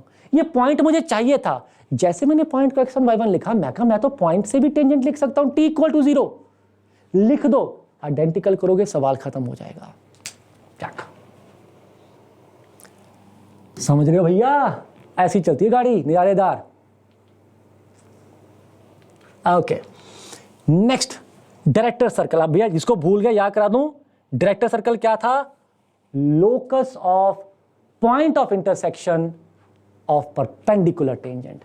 ये एक पैराबोला है y² = 4ax, इसकी जो परपेंडिकुलर टेंजेंट्स का पॉइंट ऑफ इंटरसेक्शन है, ये वाला पॉइंट, इसका लोकस पूछा गया है। परपेंडिकुलर टेंजेंट्स के पॉइंट ऑफ इंटरसेक्शन का लोकस, पॉइंट ऑफ इंटरसेक्शन। अरे कुछ याद आया? अभी 5 मिनट पहले बताया, जब भी टेंजेंट्स के पॉइंट ऑफ इंटरसेक्शन की बात होगी, let this point be T1 point, let this point be T2 point, then your P, जो कि फिलहाल आप लोकस ढूंढ रहे हो तो HK कह देता हूं, फिलहाल लोकस ढूंढ रहे HK कह देता हूं, तो H जो है वो A T1 T2 होगा और K जो है वो A T1 प्लस T2 होगा, पहले से ही पता है। T1 T2 सर्टेनली वेरिएबल है क्योंकि जितने भी टेंजेंट परपेंडिकुलर है उनके सबके इंटरसेक्शन पॉइंट का लोकस पूछा है, तो T1 T2 को एलिमिनेट करने हैं। तो चलो देखते हैं T1 T2 के बारे में पता क्या है, कहां से एलिमिनेट करेंगे। यार पता तो हमें इनकी स्लोप्स का है, टेंजेंट का। टेंजेंट ना परपेंडिकुलर है, तो मुझे ये पता है कि इसकी स्लोप और इसकी स्लोप आपस में परपेंडिकुलर है, ये मुझे पता है। यार मुझे तो चीजें चाहिए स्लोप में नहीं, टी में चाहिए, T1 T2 में चाहिए। I need to eliminate t, वो तो पता ही है। अब अभी तो पढ़ा, M1 को 1/T1 के बराबर कह सकता हूं। T पॉइंट पे टेंजेंट की स्लोप क्या होती है, 1/T। M2 को 1/T2 के बराबर कह सकता हूं। तो ये इंफॉर्मेशन क्या बन गया, 1/T1 into 1/T2 equal to -1, that is T1 T2 equal to -1। तुम्हें नहीं लगता मूवमेंट, इसको हम यहां पे यूज करेंगे तो आपका T1 T2 दोनों एलिमिनेट हो जाएगा और आंसर आ जाएगा x equal to -a। Yes, directrix, directrix is the director circle of parabola. Director circle need not be circle, okay, it always, it is just definition, point of intersection of perpendicular tangents का locus. इस case में वो line आ रही है। Sir हमने ये तो use ही नहीं किया सेकंड वाला, यस, जरूरत नहीं पड़ी, नहीं किया, अब इसमें बुरा मानने की क्या बात है भाई, यहीं से एलिमिनेट हो गया तो खुश रहो ना, right. So that is how this is done. Point is ये करके ऐसे कर पाना, नंबर 1 कि भैया पता है इंटरसेक्शन की बात चल रही तो ऐसे ही करेंगे। दूसरा, तुम्हें M और T का रिश्ता पता है तो फिर सवाल बचेगा ही नहीं। एप्रिशिएट कर पा रहे हो तो लाइक करते रहो, लाइक और सब्सक्राइब मत रोका करो यार, वो भावनाओं को रोका ना करो, कर दिया करो फटाफट, बड़ा अच्छा लगता है। शेयर भी करो, दोस्तों को पता लगता है, अगर तुम्हें समझ आ रहा है दोस्त भी सीखेंगे और अच्छी बात है। पढ़ाई को बांटना ऐसे अच्छा हो सकता है, इस जॉब में तभी तो हम आए हैं बेटा, सबसे अच्छा काम ही है, तुम दूसरों को सिखा रहे हो, right. So do share, of course subscribe करना मेरे लिए वो बहुत ज़रूरी है, मेरे को सब्सक्रिप्शन से बहुत खुशी मिलती है, बच्चे सब्सक्राइब करते हैं, हमें अच्छा लगता है कि हाँ बच्चों को समझ आ रहा है, वो ऐसी चीज़ें और चाहते हैं। This is one of the course, ऐसे और बहुत सारी चीज़ें लेके आ रहे हैं, जैसे कि डिकोडेड आपके लिए लेके आए हम अभी, डिस्क्रिप्शन में उसका फॉर्म है। आपको जो टॉपिक तंग करता है, चैप्टर की बात नहीं कर रहा, टॉपिक को ही तंग करता है, लिख दो उसमें, उठा लेंगे, तुम्हारे लिए डिकोड कर देंगे, ईजी बना देंगे, ठीक है। लो जी, find the equation of director circle तो कर लिया, दोबारा क्यों पढ़ रहे हैं हम। फोकल कॉर्ड, फोकल कॉर्ड की अगर बात करें, एलिप्स हाइपरबोला में कोई खास रेफरेंस नहीं, एक आधा छोटी मोटी कंडीशन है उसकी, पर कोई खास यूज नहीं होता। बट पैराबोला में फोकल कॉर्ड के 2-3 रिजल्ट हैं जो कि डायरेक्टली आ सकते हैं कंपटीशन में, जेई में। होता क्या, any cord passing through focus is called focal cord. इसके 3 रिजल्ट ऐसे हैं जो बड़े इंपॉर्टेंट है जेई के हिसाब से, भैया जेई मेन आ रहा है ना, उसके हिसाब से बड़े इंपॉर्टेंट है, देखो जरा। लो जी, सर इसके तो 1-2 रिजल्ट और भी थे शायद, एक आधा रिजल्ट और भी था, पर वो मेन के हिसाब से नहीं है। मैंने क्या कहा, ये सेशन किसके लिए, कंप्लीट थ्योरी ऑल बेसिक्स, इसके बाद आप सॉल्विंग कर पाएंगे पूरी की पूरी। एक आधा रिजल्ट मैं खा गया यहाँ पे, क्योंकि वो मेन के रिस्पेक्ट में इंपॉर्टेंट नहीं है, एडवांस में भी ऐसा आज तक नहीं आया है, देखने में अजीब सा लगता है, मूड ऑफ हो जाता है, तो क्यों मूड ऑफ करना है, राइट। तो अच्छे से सीख लो, this is more than sufficient, आप चिंता ना करो। 11 साल से पढ़ा रहा हूँ, मुझे पता है क्या चाहिए, ठीक है, टेंशन नहीं लेनी। आ जाओ, देखो मैं बताता क्यों, मैं खाता नहीं, देखो ना भी बताऊँ तो क्या हो जाएगा, बट अपना हिसाब सीधा है, जो यहाँ पे हम बता देता हूँ। यस, यहाँ पे ये कराया है, यहाँ पे ये नहीं कराया क्योंकि इसका भी टाइम नहीं आया है। जब उस चौथे वाले पॉइंट का टाइम आएगा मैं वो भी करवाऊंगा, पर जब टाइम आएगा। अभी ये वाला सेशन उसके लिए नहीं बना, ये किसके लिए है, ऑल बेसिक्स जो चाहिए हमें सॉल्विंग के लिए। ये कर लो, तुम्हारी सॉल्विंग नहीं अटक सकती, कहीं पे भी लिख के दे सकता हूँ, ठीक है। सो बस आराम से फेथ रखो और करो, टेंशन नहीं लेनी। आ जाओ, मैं डायग्राम बनाता हूँ ताकि आपको समझने में आसानी हो। लो जी, वेरी नाइस। तो कहता कि PT1 QT2 अगर एंड पॉइंट है फोकल कॉर्ड के, if they are end points, okay, let me take P of T1 here and Q of T2 here and this be the focal chord, okay. This is focal chord. Okay, let me write S also. S. So if P and Q are the endpoints of focal chord, then T1, T2 is -1. इनके जो parameters हैं उनका product -1. This is first result. ये result सारे याद रखने हैं. Parabola is quite result oriented. Ellipse hyperbola में नहीं आते, पैराबोला में आते हैं और इसके सवाल भी आते हैं. तो ये सारे रिजल्ट आपको याद रखने हैं अच्छे से. तो इसकी जो T1 T2 -1 रहता है हमेशा प्रोडक्ट. प्रूव करने की जरूरत नहीं है. किसी का दिल करे तो कुछ नहीं करना. ये 81 स्क्वायर 281, ये 82 स्क्वायर 282. 2 पॉइंट पता है, लाइन की इक्वेशन लिख दो. y - y1 equal to slope x - x1. जैसे ही s यानी कि a, 0 से पास करवाओगे अपने आप ये बन जाएगा. पर जरूरत नहीं है. रिजल्ट याद कर लो, यहाँ पे रिजल्ट ज़्यादा काम आएगा.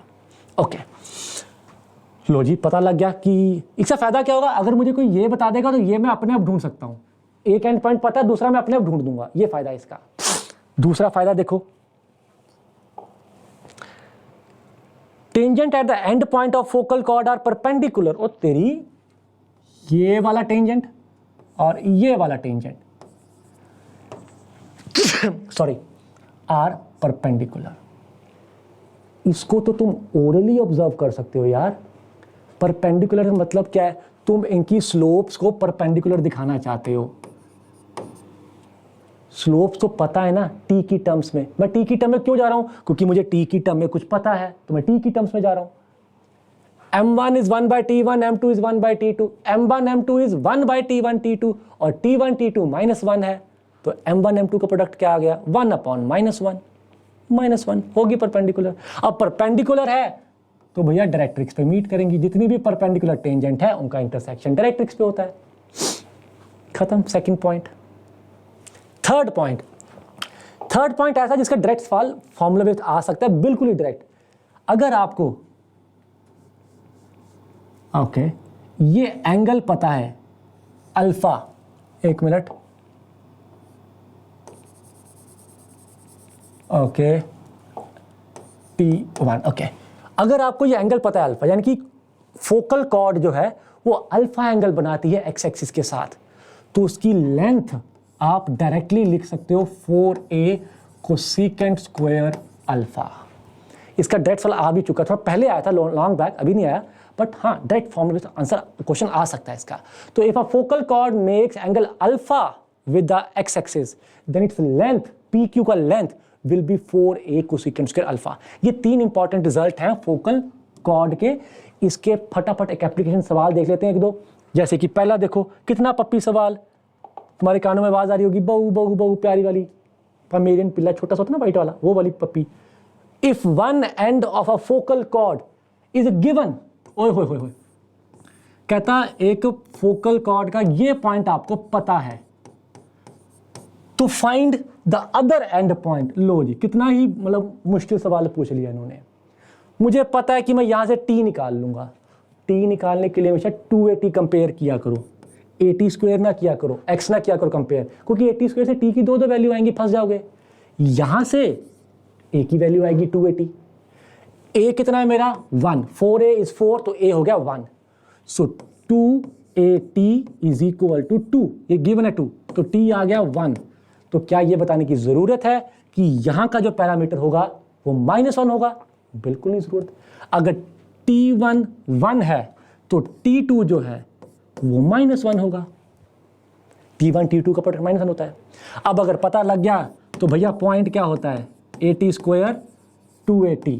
तो डाल दो, a तो 1 था, T2 है -1, सो -1 का स्क्वायर 2 इंटू -1. तो आंसर आ गया 1, -2. सवाल खत्म. t पता लग गया तो पॉइंट आ गया 80 स्क्वायर 280.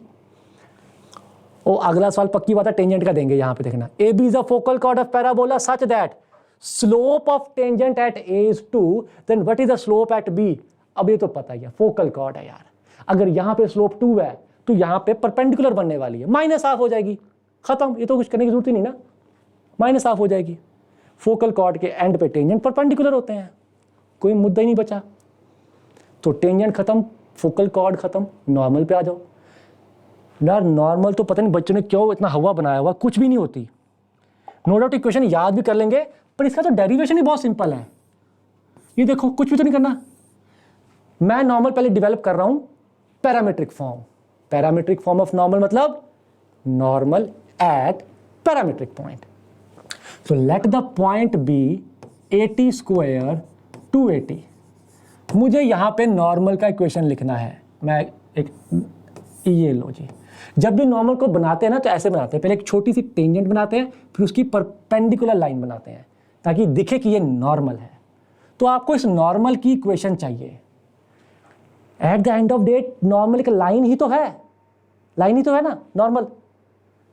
तुम्हें पॉइंट तो पता ही है कि वो कहां से पास करती है, तो अगर इसकी स्लोप पता लग जाए बात बन जाएगी। बन जाएगी सर, स्लोप पता लगी, पॉइंट पता है, इक्वेशन लिख देंगे। तुम्हें स्लोप नहीं पता क्या? पता है सर, तो फिर टाइम को वेस्ट कर रहे हो। आ जाओ, ये टी पॉइंट था, मुझे पता है कि टी पॉइंट पे टेंजेंट की स्लोप 1/t होती है। तो अगर टेंजेंट की स्लोप 1/t है तो नॉर्मल की क्या हो जाएगी? -t। भैया परपेंडिकुलर है ना, टेंजेंट की स्लोप 1/t है तो नॉर्मल की -1/t, सॉरी -t। तो लिख दो इक्वेशन, बचा ही क्या है?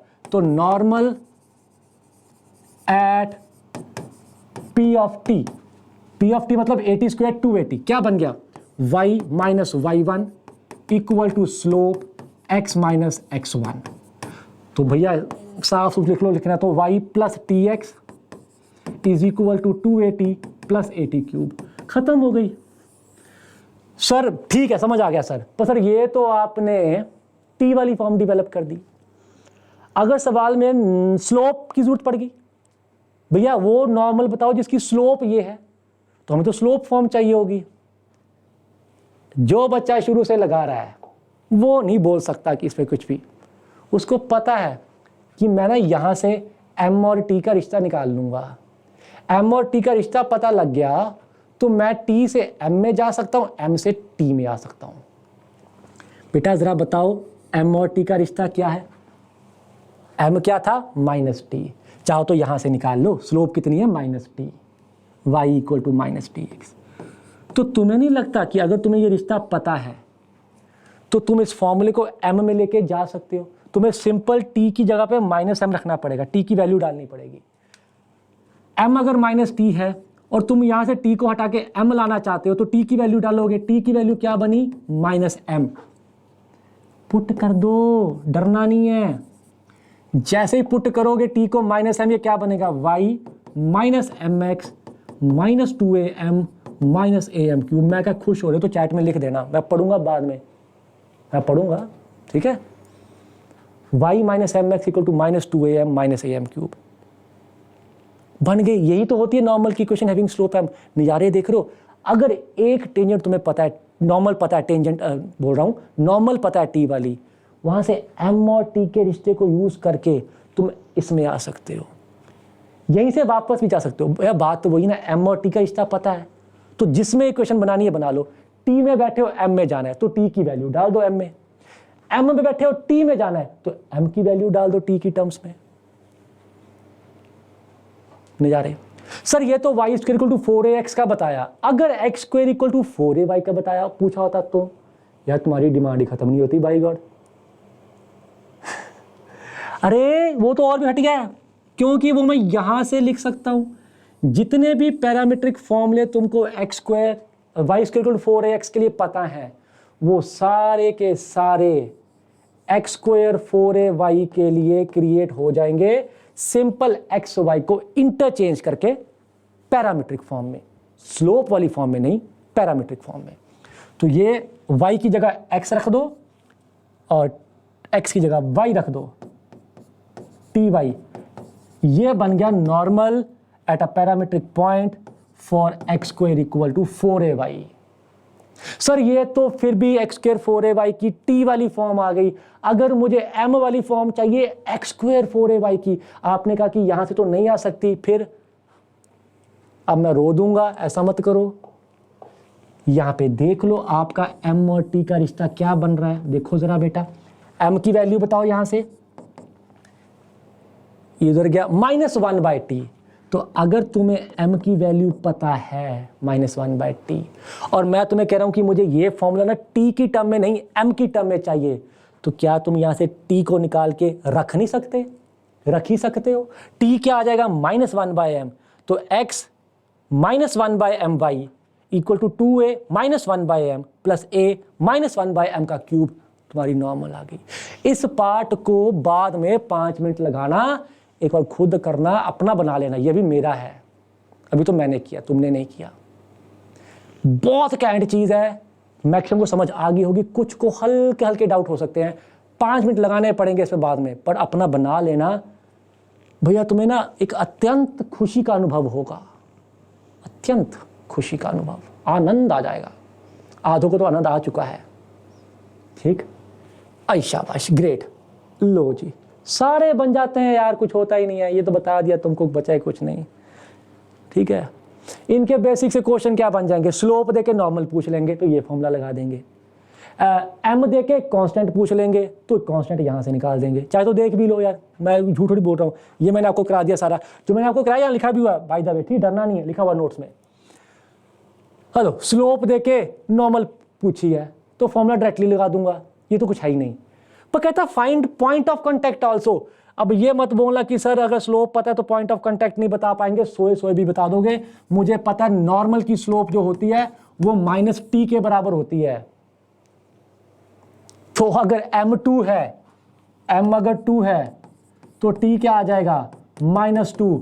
और अगर तुम्हें t पता है तो पॉइंट तो लिख ही दोगे, 80² 280। कोई फॉर्मूला याद करने की जरूरत ही नहीं है। पता क्या क्या याद करते थे, c/this a/this am², पता नहीं क्या क्या याद करते हैं, मैंने आज तक नहीं याद किए, मुझे आते भी नहीं है। तो मुझे पूछो डायरेक्टली कि सर नॉर्मल की स्लोप m है, पॉइंट ऑफ कांटेक्ट बताओ, मैं सीधे नहीं बताऊंगा, मुझे फॉर्मूला नहीं आता, पर मुझे पता है m जो है -t होता है, तो मैं वहां से बता दूंगा 80² 280 where t is nothing but -m, खत्म। तो भैया बहुत घटिया चीजें हैं, बस एक बार अपना बना लो। अभी तक मेरी, हम फिर कह रहा हूं, जब तक तुम इस पे टाइम लगा के बाद में खुद नहीं करोगे, तुम्हारी नहीं बनेगी। तुम्हें बनाना पड़ेगा अपना। प्यार उधर से ही हो रहा है ना, वो नहीं, तुम्हें भी प्यार करना पड़ेगा, फिर ही प्यार कंप्लीट होगा। तो अपना बनाओ, थोड़ा प्यार दिखाओ। और प्यार दिखाने से याद आया, सब्सक्राइब और लाइक नहीं रुकना चाहिए भैया। मेरे से प्यार मेरे को सब्सक्राइब से दिखता है, और लाइक करते तो खुशी मिलती है कि ठीक है तुमको मजा आ रहा है। बाकी शेयर करो, बाकी बच्चों को भी पता लगना चाहिए, ठीक है। So do like, share and subscribe अगर तुम्हें मजा आ रहा है इन चीजों में। जो थोड़ी सी जनता को अगर थोड़ा अटक भी रहा है ना, समझ आ रहा है पर थोड़ा सा अटक रहा है, प्लीज टाइम लगाना सेशन के बाद, इसको छोड़ना मत बेटा। ये बहुत काम की चीजें बता रहा हूं, एक बार सीख लोगे ना, मैं क्या कोनिक बचनी नहीं, टेंजेंट नॉर्मल कुछ बचना ही नहीं तुम्हारे लिए, खत्म है। वाह, वही ये mx प्लस सी, वही है, अब उसने c दे दिया। ये क्या होता है भैया, नॉर्मल की अगर बात करें तो नॉर्मल की इक्वेशन क्या थी, y = mx - 2am - am, mx - 2am - am³। उसने अब ये दे दिया है, ये 3 दे दिया और m पूछ लिया, तो रख दो 3 के बराबर m में इक्वेशन बन जाएगी, m की वैल्यू आ जाएगी। अब ये घटिया सवाल तो कराने की जरूरत भी नहीं लग रही मेरे को, इसको रखा तो क्वेश्चन एक क्यूबिक बन गई, फैक्टराइज किया, आंसर आ गया। सेम वैरायटी, कुछ और है ही नहीं। कॉर्ड ऑफ कोनिक में आ जाओ, कॉर्ड की अगर बात करें भैया, कॉर्ड ऑफ कांटेक्ट हमेशा t = 0 होगा, cord with given mid point हमेशा t = s1 होगा। t = 0 भैया, अगर कर्व के ऊपर पॉइंट है तो टेंजेंट की इक्वेशन देगा, पर अगर कर्व के बाहर पॉइंट है तो कॉर्ड ऑफ कांटेक्ट की इक्वेशन देगा।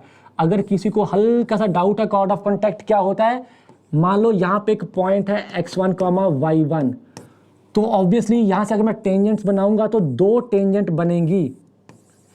इन 2 टेंजेंट के जो पॉइंट ऑफ कांटेक्ट हमको जोड़ोगे तो जो कॉर्ड बनेगी उसको कहते हैं chord of contact of this conic with respect to this point, ठीक है, कॉर्ड ऑफ कांटेक्ट। इसकी इक्वेशन t = 0 से आती है। इस पॉइंट के लिए t = 0 लिख दो तो कॉर्ड ऑफ कांटेक्ट बन जाएगा। तो पॉइंट बाहर है तो t = 0 कॉर्ड ऑफ कांटेक्ट देगा, पॉइंट कर्व के ऊपर है तो t = 0 टेंजेंट की इक्वेशन देगा। अगर पॉइंट मिड पॉइंट पता है कॉर्ड का तो सीधे t = s1 जो होता है वो इक्वेशन होती है chord with that mid point. लो जी, इसका जो सवाल की कैटेगरी है बहुत स्टैंडर्ड सी होती है, फिक्स सी कैटेगरी, बहुत ही स्टैंडर्ड। एक सवाल करा रहा हूँ, वहीं से सीख लो, हर प्रकार का सवाल वहीं से होता है।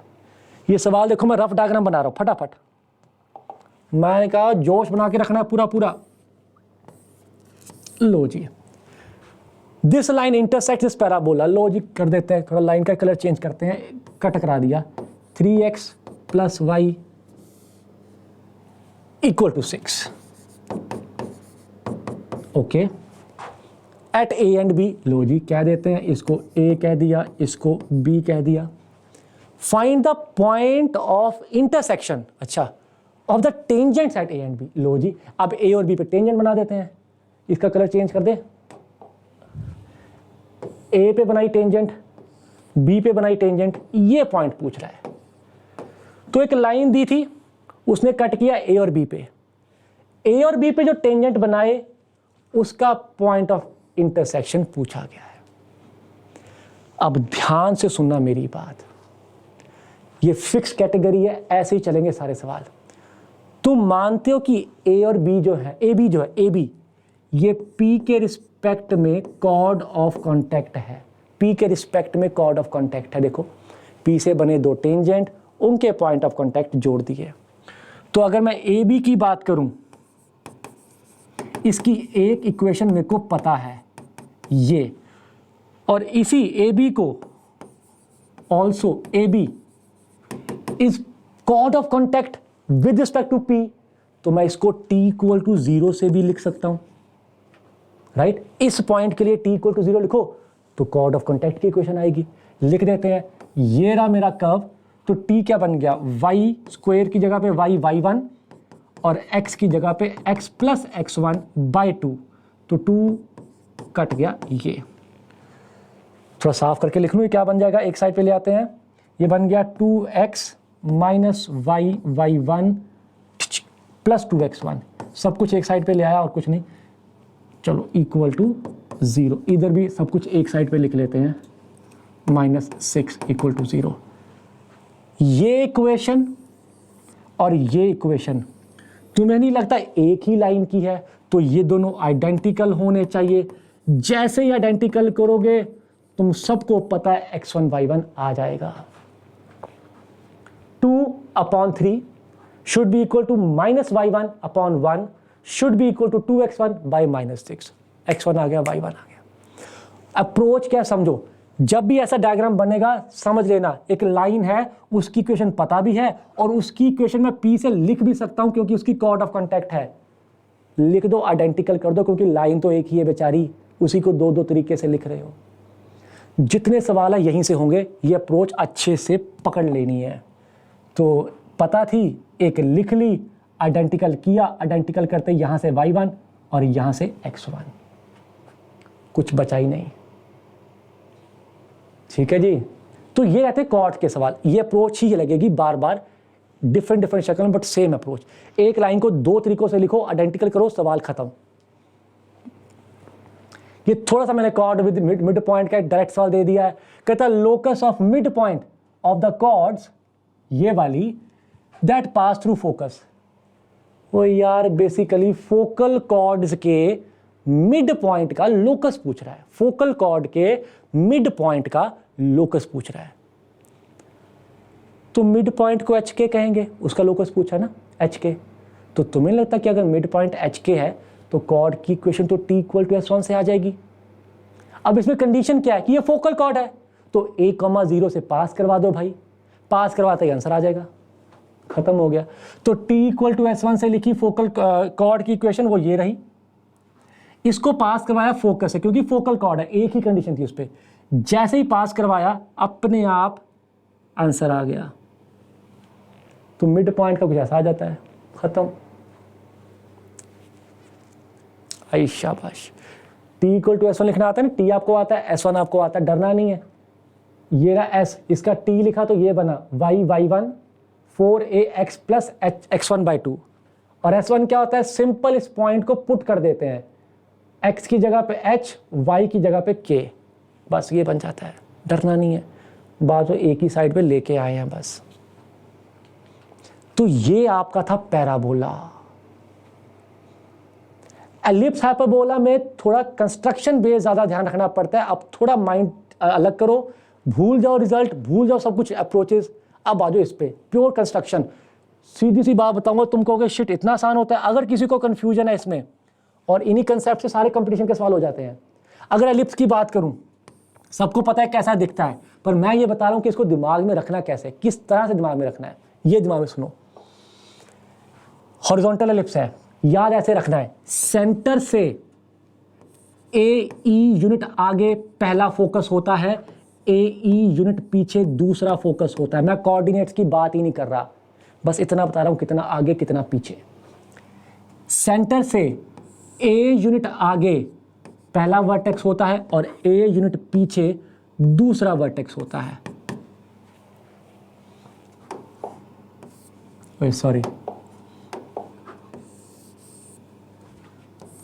लास्ट, सेंटर से ए बाय ई आगे पहला डायरेक्ट्रिक्स, ए बाय ई पीछे दूसरा डायरेक्ट्रिक्स।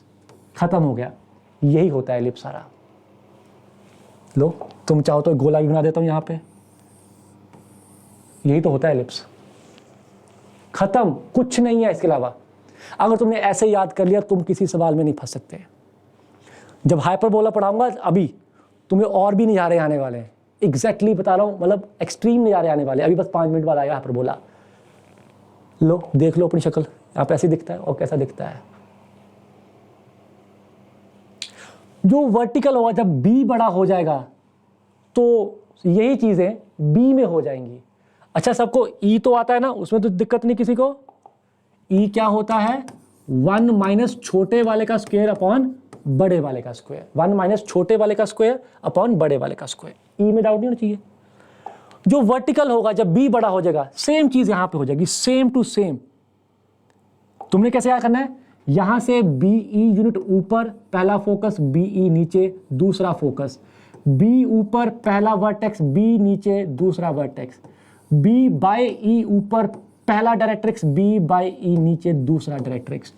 इस तरह से याद रखना है। ऐसे याद रखो, कोई सवाल फंस ही नहीं सकता। अभी एग्जांपल करेंगे, मजाक मजाक में सवाल हो जाएंगे।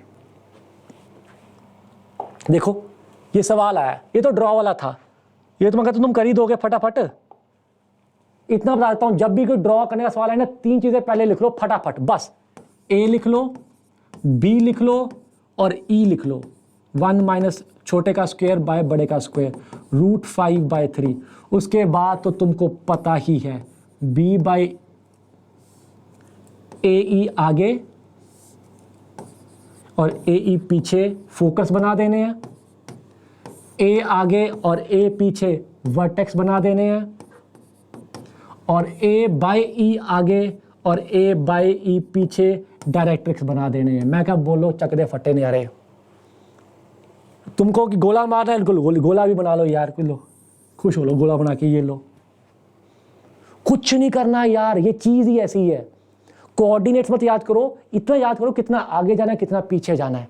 ये याद कर लोगे ना, कभी गलती नहीं लगने वाली। और सवाल है ना, भी सवाल करेंगे इसके बाद ऐसे हो जाएंगे। जैसे मैं अभी बताता हूं, देखो ये तो तुम बना लोगे आराम से, राइट। जैसे कि ये देखो, कहता ये पहले बिल्कुल पप्पी सवाल, vertex of an ellipse centred at origin. अच्छा जी, सेंटर तो यहीं पे है, इज 4,0। कहता ये रहा vertex and corresponding focus is 3,0। 3,0। Find its equation. भैया इक्वेशन, क्योंकि अब सेंटर ओरिजिन पे है, हॉरिजॉन्टल है, तो मुझे पता है मेरा एलिप्स बहुत सुंदर है। मुझे सिर्फ ए चाहिए और बी चाहिए and I am good to go. A तो मुझे पहले ही पता है, क्योंकि सेंटर से ए यूनिट आगे वर्टेक्स होता है, तो ए तो आ गया 4। लो जी, फोकस पता है, सेंटर से ए ई आगे फोकस होता है, तो ए ई आ गया। ट्राई टू सी, मैं कोऑर्डिनेट यूज नहीं कर रहा, you don't have to use coordinate, otherwise अगले सवाल में फंस जाओगे। 3, ए पता है, ए ई पता है, तो चलो ई भी आ गया। कितना आ गया भाई? 3/4। यार मुझे बी चाहिए। एलिप्स हाइपरबोला के सवाल में एक चीज हमेशा खुद लिखनी है, वो तुम्हें ऐसे नहीं मिलेगी, वो है ई। ये हमेशा खुद लिखा करो फॉर्मूले में। तुम्हें नहीं लगता तुम्हें ए पता है, ई पता है, तो बी तो निकाल ही लोगे। ए पता है, बी पता है, तो ई तो निकाल ही लोगे। ए पुट कर दो, ई पुट कर दो, बी आ गया, सवाल खत्म हो गया। सर ये तो पप्पी सवाल था। सर थोड़ा अच्छा सवाल भी करा दो कंस्ट्रक्शन का, कई बार ना कन्फ्यूजन होता है कंस्ट्रक्शन वाले सवालों में। ले भाई अच्छा सवाल देख ले, ये हल्का सा अच्छा आ गया। अच्छा क्यों है? क्योंकि इसमें ये नहीं बताया हुआ कि एलिप्स कहाँ पे है, स्टैंडर्ड है, नॉन स्टैंडर्ड है, यहाँ बैठा है, वहाँ बैठा है, बताया कुछ नहीं हुआ। देखो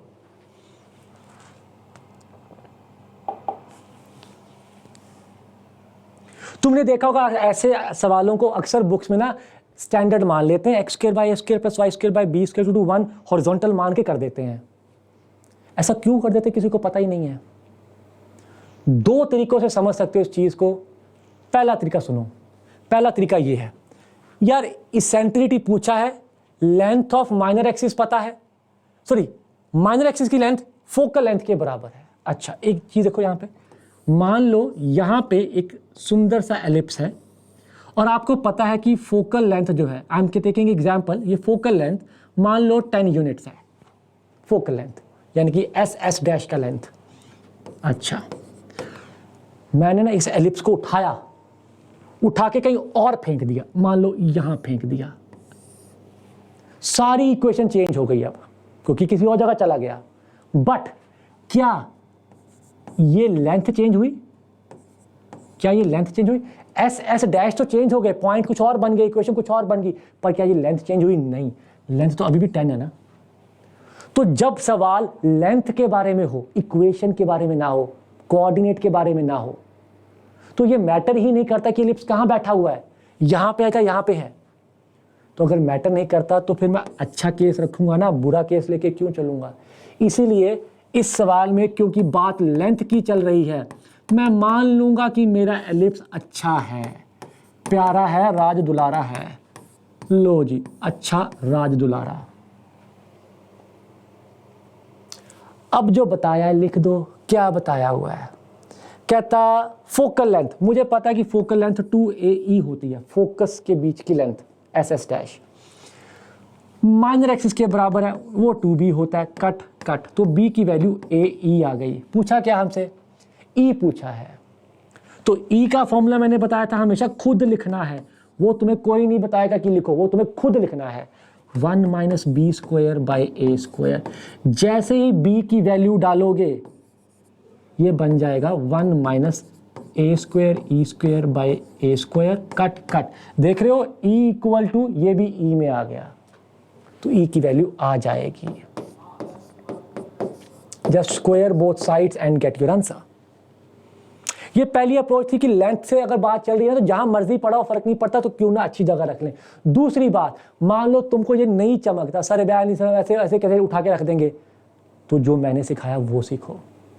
मैं तो कोऑर्डिनेट की बात ही कभी नहीं करता। मान लो ये जो एलिप्स है उसकी कोई तो लेंथ होगी ना, मेजर एक्सिस माइनर एक्सिस। मान लेते हैं कि स्मॉल a जो है वो माइनर सेमी मेजर एक्सिस है, स्मॉल b जो है वो माइनर एक्सिस की लेंथ है। नो डाउट इक्वेशन ऐसी नहीं होंगी, पर जो भी लेंथ है a और b कह दिया। तो फोकल लेंथ क्या होता है भैया? जहां पे मर्जी बैठा है एलिप्स, सेंटर से AE आगे पहला फोकस होता है, AE पीछे दूसरा फोकस होता है। कोऑर्डिनेट यहां पे क्या होंगे मुझे नहीं पता क्योंकि टेढ़ा मेढ़ा है, बट मुझे ये पता है सेंटर से इतना आगे इतना पीछे फोकस होता है, तो ये लेंथ टोटल तो हमेशा 2AE ही रहेगी ना। तो 2AE जो है वो 2B के बराबर है, माइनर एक्सिस के बराबर है। ठीक, तो स्मॉल 2A और 2B क्या है? Length of major axis, length of minor axis, जो भी उनकी वैल्यू होगी उनको 2A और 2B कह दिया, ये कहते हैं नॉर्मली। नो डाउट वो A और B मुझे ऐसे नहीं दिख रहे, बट कहीं तो होंगे, मुझे क्या पता, मुझे क्या फर्क पड़ता है। राइट, तो दूसरा अप्रोच ये समझ लो। मैं तो कभी कोऑर्डिनेट की बात ही नहीं करता, मैं तो हमेशा इतना आगे जाओ इतना पीछे जाओ, इसी की बात करता हूँ। ये देखो, अगर हाइपरबोला की बात करें, मैंने कहा था मजा आने वाला है। अब देखो, हाइपरबोला में सब कुछ एलिप्स वाला होता है, सब कुछ मतलब सब कुछ, बस एक फर्क पड़ जाता है कि E1 से बड़ा है। इसीलिए अब ध्यान से देखो, सेंटर से AE यूनिट आगे पहला फोकस, एलिप्स में भी यही था, AE पीछे दूसरा फोकस, एलिप्स में यही था। अच्छा, A यूनिट आगे पहला वर्टेक्स। अब बेटा क्योंकि ई 1 से बड़ा है तो ए ई जो है वो ए से बड़ा होगा, तो ए पहले रुक जाएगा, ए यूनिट आगे पहला वर्टेक्स, ए यूनिट पीछे दूसरा वर्टेक्स। एलिप्स में भी यही था, बस फर्क ये था कि ए आगे चला गया था क्योंकि वहां पे ई छोटा होता है। अब यहाँ पे ई बड़ा है 1 से तो ए ई आगे तक जाएगा, ए पहले रुक जाएगा। डायरेक्ट्रिक्स ऑल्सो नो डिफरेंट, ए बाय ई जो है ए से भी पहले रुकेगा क्योंकि ई 1 से बड़ा है तो ए बाय ई ए से छोटा हो जाएगा, पहला डायरेक्ट्रिक्स, और ए बाय ई पीछे दूसरा डायरेक्ट्रिक्स, बन गया हाइपरबोला। तुम्हें अगर शक्ल बनानी शक्ल बना लो, ये लो बन गई शक्ल। कुछ होता ही नहीं है, एग्जैक्टली सेम जो कुछ एलिप्स में है वो सारा सेम हाइपरबोला है, सिर्फ शक्ल चेंज होगी क्योंकि ई धोखा देगा बीच में हमें। आए नहीं जा रहे, ओए होए होए होए होए। ले सवाल देख लो, तुम्हें डर लगता है अगर ये वर्टिकल में same b e b e b b b by e b by e, कोई फर्क नहीं, सब कुछ ही सेम। अब ये मत बोलना कि ये भूल गए कि प्लस और माइनस का रोल क्या था। बेटा प्लस वाला क्या था, ट्रांसवर्स एक्सिस, मेन वाला एक्सिस, और माइनस वाला क्या था, कॉन्जुगेट एक्सिस, दूसरा एक्सिस। ठीक है, ये तो अच्छे से याद है ना। ओके, क्वेश्चन देख लो। इसमें मैंने एक ही क्वेश्चन रखा क्योंकि बेसिक तो आप एलिप्स में भी पढ़ लिया आपने। हाइपरबोला मैंने क्या किया, एलिप्स को मिक्स किया बस, क्योंकि बच्चे ना ये डर जाते हैं जब हाइपरबोला और एलिप्स मिक्स हो जाते हैं।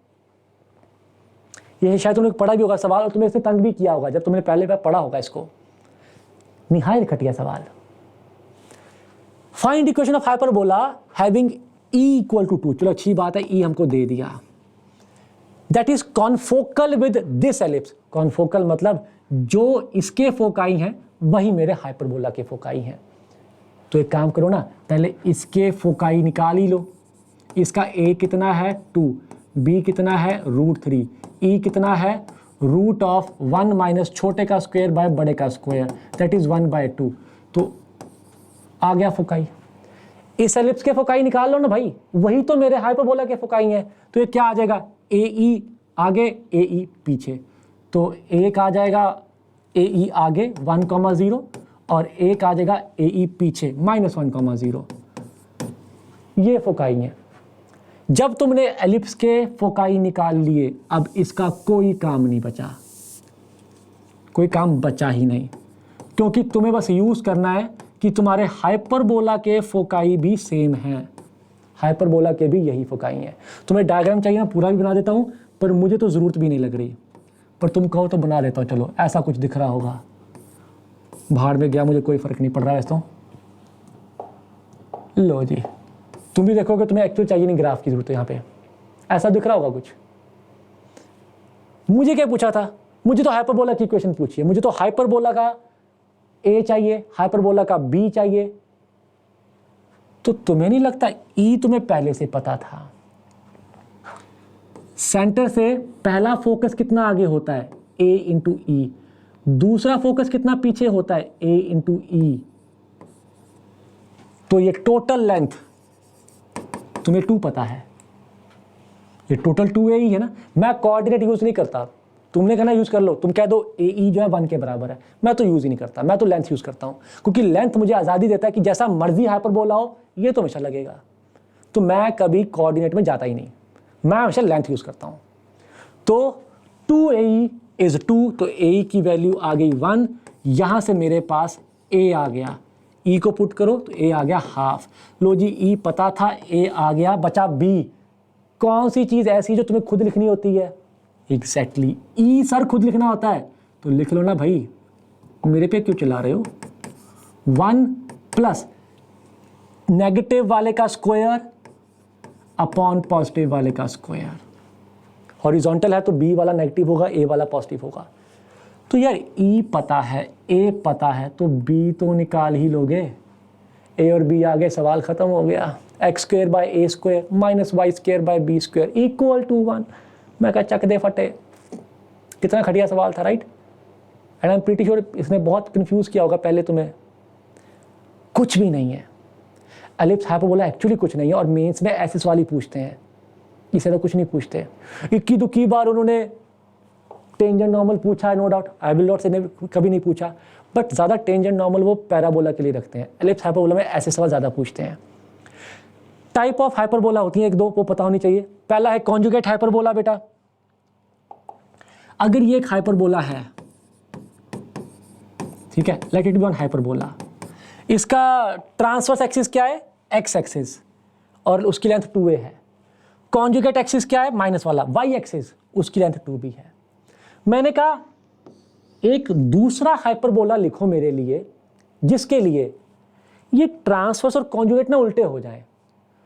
इसका ट्रांसवर्स x है ना, उसका ट्रांसवर्स y होना चाहिए। इसका कॉन्जुगेट y है, उसका ट्रांसवर्स y होना चाहिए। उल्टे हो जाए, बिल्कुल उल्टे। उल्टे कैसे करेंगे? मुझे पता है प्लस वाला ट्रांसवर्स है, माइनस वाला कॉन्जुगेट है। अगर मैं उल्टे करना चाहता हूं तो साइन भी उल्टे कर दो। इसका ट्रांसवर्स था, मैंने बना दिया कॉन्जुगेट, ये लो ऐसे लिख लिया। इसका कॉन्जुगेट था y, मैंने बना दिया ट्रांसवर्स, ऐसे लिख दिया। ये मैं डिफरेंट हाइपरबोला लिख रहा हूं, यहीं से नहीं बना रहा। ऐसा मत करना कि यहां से माइनस कॉमन निकाल के यहां डाल दिया, नहीं, ये मैं अलग लिख रहा हूं। एक चीज का ध्यान रखते हुए कि इसका जो ट्रांसवर्स है वो उसका कॉन्जुगेट हो जाए, इसका जो कॉन्जुगेट है वो उसका ट्रांसवर्स हो जाए, इक्वल टू 1। तो ये जो मैंने हाइपरबोला लिखा है, यू एग्री, इसका जो कॉन्जुगेट है वो इसका ट्रांसवर्स है, इसका जो ट्रांसवर्स है वो इसका कॉन्जुगेट है। ऐसे दो हाइपरबोलास को ही कॉन्जुगेट हाइपरबोला कहा जाता है। खत्म। लिखना भी सिखा दिया कैसे लिखते हैं, बस इन प्लस माइनस कुछ इंटरचेंज कर दो, 1 को नहीं छेड़ना बिल्कुल भी, आपके पास उसका कॉन्जुगेट हाइपरबोला आ जाएगा। खत्म। एक ही रिजल्ट है कॉन्जुगेट हाइपरबोला का, वो ये है कि अगर आपको दो कॉन्जुगेट हाइपरबोला पता है, उनकी इसेंट्रिसिटीज में ये रिलेशन होता है। करते क्या है, एक हाइपरबोला दे देंगे, कहेंगे इसके कॉन्जुगेट का इसेंट्रिसिटी बताओ। अरे जो पता है उसका निकाल लो, दूसरे की वैल्यू यहां से आ जाएगी। डायरेक्ट सा रिजल्ट है, याद रख लेना है। प्रूव कुछ नहीं करना, जो पीछे जो दो हाइपरबोला लिखे थे ना, उनके E1 E2 लिखो, यहां पुट करो, प्रूव हो जाता है। प्रूव भी कुछ नहीं है, खटिया एक नंबर का। ठीक, ये तो हो गया इसके फर्स्ट टाइप। दूसरा था रेक्टेंगुलर हाइपरबोला। रेक्टेंगुलर को इक्विलेटरल भी कह देते हैं, मतलब इक्विलेटरल सेम सेम, जैसे कि ट्रांसवर्स और कॉन्जुगेट बराबर हो जाते हैं इसमें। x² by a² minus y² by a² equal to 1। Transverse की लेंथ भी a2a है, कॉन्जुगेट की लेंथ भी 2a है। ऐसे हाइपरबोला को रेक्टेंगुलर या इक्विलेटरल हाइपरबोला कहा जाता है। इसका एक ही इंपॉर्टेंट रिजल्ट है, वो ये लिखा हुआ है आपके सामने। इसकी जो इसेंट्रिसिटी है वो √2 आएगी। वो ऑब्वियस है, 1 प्लस नेगेटिव वाले का स्क्वायर ऊपर, पॉजिटिव वाले का स्क्वायर नीचे, कट कट के 1 ही आ गया। √1 + 1 जो है √2 ही होगा। तो कोई भी रेक्टेंगुलर हाइपरबोला हो, उसकी इसेंट्रिसिटी हमेशा √2 होती है, कुछ और हो ही नहीं सकती। तो दो ही डेफिनेशन है हाइपरबोला की, कर दी। जहां तक इसकी टेंजेंट नॉर्मल की बात करें, टेंजेंट तो भैया अगर आपको एलिप्स की आती है तो हाइपरबोला की आपको याद करने की जरूरत ही नहीं है, क्योंकि पढ़ा ना, हाइपरबोला सारा एलिप्स ही है, सेम ही है, अभी तो पढ़ाया। देखो, अगर एक हॉरिजॉन्टल एलिप्स है, वही पैरामीट्रिक फॉर्म आ गई, सॉरी बीच में पैरामीट्रिक फॉर्म, वही पैरामीट्रिक फॉर्म भूल गया था। पैरामीट्रिक फॉर्म देख तो लो होती क्या है। तो इसकी parametric form a cos theta b sin theta होती है, और इसकी parametric form a secant theta b tan theta होती है। इनकी पैरामीट्रिक फॉर्म कहीं काम नहीं आनी, अगर आनी तो तुमको पता है, कभी पॉइंट एज्यूम करना पड़ गया तो ऐसे करते हैं। पैराबोला में उसकी अच्छी खासी एप्लीकेशन देख ली, यहाँ पे उसका कोई एप्लीकेशन नहीं आना तो टेंशन नहीं लेनी, ठीक है। टेंजेंट और नॉर्मल थोड़ा बहुत आपको आना चाहिए यहाँ पे। तो पहले पॉइंट आएगा, फिर टेंजेंट आ जाएगा। तो पॉइंट की बात करें एलिप्स के लिए तो वही रहता जो पहले पढ़ा, बट हाइपरबोला के लिए उल्टा हो जाता है। S1 पॉजिटिव के लिए पॉइंट अंदर चला जाता है। देखो, पैराबोला पढ़ा पहले हमने, एलिप्स पढ़ा, सेम सेम। हाइपरबोला उल्टा हो जाता है। हाइपरबोला में इतना बताता हूं, कईयों को क्यूरियोसिटी होगी, सर हाइपरबोला का इनसाइड आउटसाइड क्या कौन सा होता है। Let me tell you, if you talk about hyperbola, this is the inside of hyperbola and this is the outside of hyperbola, ठीक है, अगर किसी को कंफ्यूजन है। बट इसमें रिजल्ट उल्टा होता है। S1 पॉजिटिव के लिए पॉइंट अंदर आता है, नेगेटिव के लिए पॉइंट बाहर चला जाता है। सवाल तो क्या ही होगा, पॉइंट देंगे, पूछ लेंगे, S1 निकाल के पॉइंट बता देंगे कि क्या पोजीशन है। टेंजेंट में भी कोई नई वैरायटी नहीं। अगर तुम्हें पैराबोला का कर लिए जो हमने आज पढ़ा पहले अभी, राइट, पैराबोला आता है तो सेम ही वैरायटी यहां पे आती है, बस फॉर्मूला अलग हो जाता है, फॉर्मूला अलग हो जाता है। देख लो अभी देखो फॉर्मूले याद कराऊंगा, तुम कहोगे ओ शिट, एक ही फॉर्मूला याद करना, सारे वहीं से आ जाते हैं। पहली बात, अगर एलिप्स की बात करो तो एम स्लोप वाली टेंजेंट ये होती है। सर ये तो हॉरिजॉन्टल की होगी ना, वर्टिकल की क्या होती है? ओए सेम ही होती है, फर्क नहीं पड़ता, चाहे हॉरिजॉन्टल चाहे वर्टिकल। कर्व की इक्वेशन तो यही है ना, कर्व की इक्वेशन थोड़ी चेंज होती है, शेप चेंज हुई क्योंकि ए और बी छोटे बड़े हो गए, बट कर्व की इक्वेशन तो यही है, तो टेंजेंट यही रहेगा, चाहे हॉरिजॉन्टल एलिप्स चाहे वर्टिकल एलिप्स, यही टेंजेंट होती है हैविंग स्लोप एम। अगर हाइपरबोला आ गया, अरे ध्यान से देखो, ध्यान से, ये हाइपरबोला क्या है?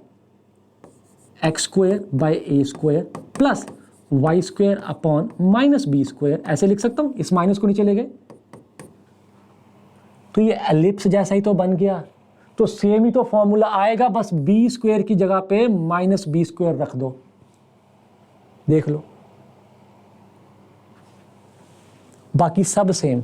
सर ये तो चलो ये वाला हाइपरबोला था, अगर हाइपरबोला ये होता minus x square for minus x square by a square plus y square by b square equal to 1, अगर ये वाला हाइपरबोला होता फिर क्या तुम्हें बताने की जरूरत है कि मैं इसको नीचे ले जाऊंगा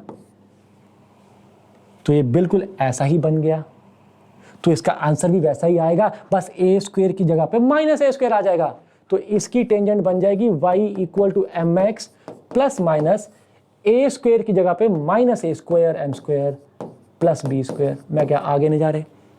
तो सिर्फ एक एलिप्स की टेंजेंट याद करनी है और बाकी सारे सेम हैं। और क्वेश्चन तो बता ही चुका हूं, अगर पैराबोला के कर लिए तो इसमें कुछ बचता ही नहीं है, सेम ही वैरायटी है, कभी एम दे के सी पूछ लेंगे, कभी पॉइंट ऑफ कांटेक्ट पूछ लेंगे, और कोई बनता ही नहीं है। दोनों वैरायटी हम कर चुके हैं पैराबोला में, तुमको अच्छे से आती है।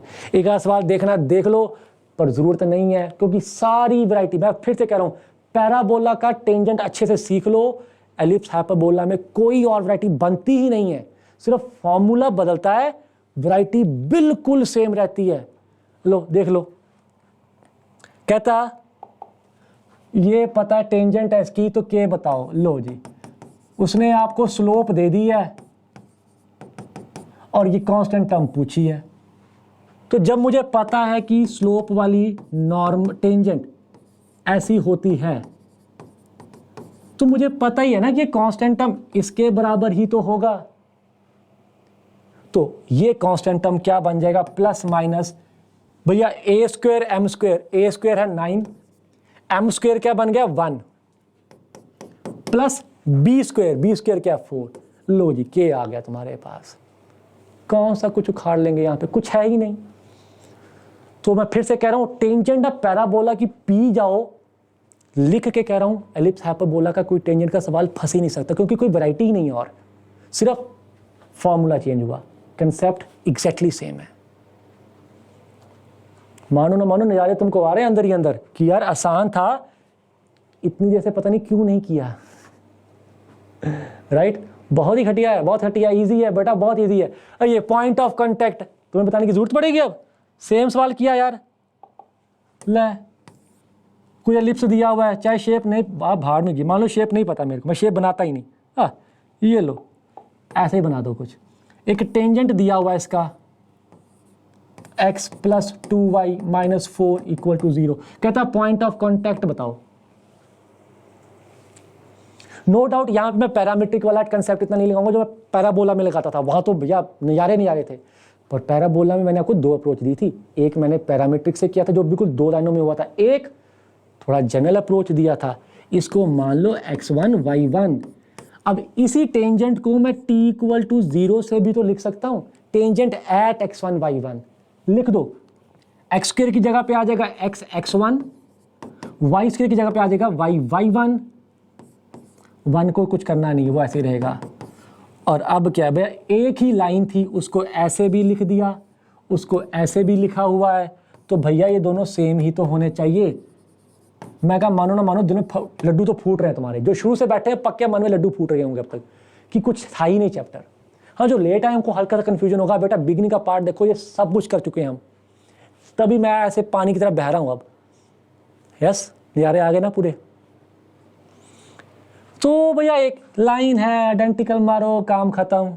सो x1/8 divide by 1 equal to y1/2 divide by 2 equal to -1 divide by -4। x1 आ गया, y1 आ गया, और बचा क्या है? रॉटन मैंगोज, नथिंग एल्स, खत्म, कुछ नहीं बचा अब। ठीक है, तो आइडेंटिकल मारेंगे, आइडेंटिकल करते ही इन दोनों को यूज करके x1 आ जाएगा, इन दोनों को यूज करके y1 आ जाएगा। नॉर्मल की इक्वेशन देख लो, लिख सकते हो, पर फायदा कोई नहीं इतना। अब मैंने याद कर लो, डायरेक्ट सवाल आता है, मेन में आया ऐसी बात नहीं है, डायरेक्ट सवाल आया हुआ है, बिल्कुल फॉर्मूला बेस्ड सवाल आता है इसका एक्चुअली। तो इसमें कोई वैरायटी नहीं बनती, पॉइंट दे देंगे, नॉर्मल की इक्वेशन पूछ लेंगे। तो ये रही इक्वेशन, राइट हैंड साइड ये भी बन जाती है, इसी को ऐसे भी लिख सकते हैं, बी ए स्क्वायर कॉमन निकालो तो ये बन जाता है। तो इक्वेशन याद कर सकते हो, डायरेक्ट सवाल आ सकता है, पर इसमें वैरायटी कोई नहीं बनती, तो डरना नहीं, बस याद करना है। और ये तो पता ही है, अगर यहाँ पे हाइपरबोला होता तो जहाँ बी स्क्वायर दिख रहा है -b² कर दो, लो जी, इसको माइनस कर दो, इसको माइनस कर दो, तो माइनस माइनस ऐसे सेम, कोई फर्क ही नहीं पड़ता। अगर तुम्हें हाइपरबोला में जाना है एलिप्स से, तो बस यही करना है, +b² का -b²। सर अगर ये वाला हाइपरबोला होता, ये वाला, तो जहां जहां +a² दिख रहा है टड़क, उसको -a² कर दो, कोई फर्क नहीं पड़ता। ये लो, यहां माइनस आ जाएगा, यहां माइनस आ जाएगा। तुम समझ रहे हो, सब कुछ वहीं से बन जाता है। सो बेटा बिल्कुल टेंशन नहीं लेनी इन चीज़ों की, राइट। देख लो, ये -b² किया तो यहाँ पे माइनस माइनस प्लस बन गया, यहाँ पे माइनस माइनस प्लस बन गया, सेम फॉर्मूले। कैंट तो मानते हो पूरा कोनिक कुछ भी नहीं है। और ये छोटी सी चीज़ है, बता देते हैं भैया, क्रैश कोर्स आ रहा है।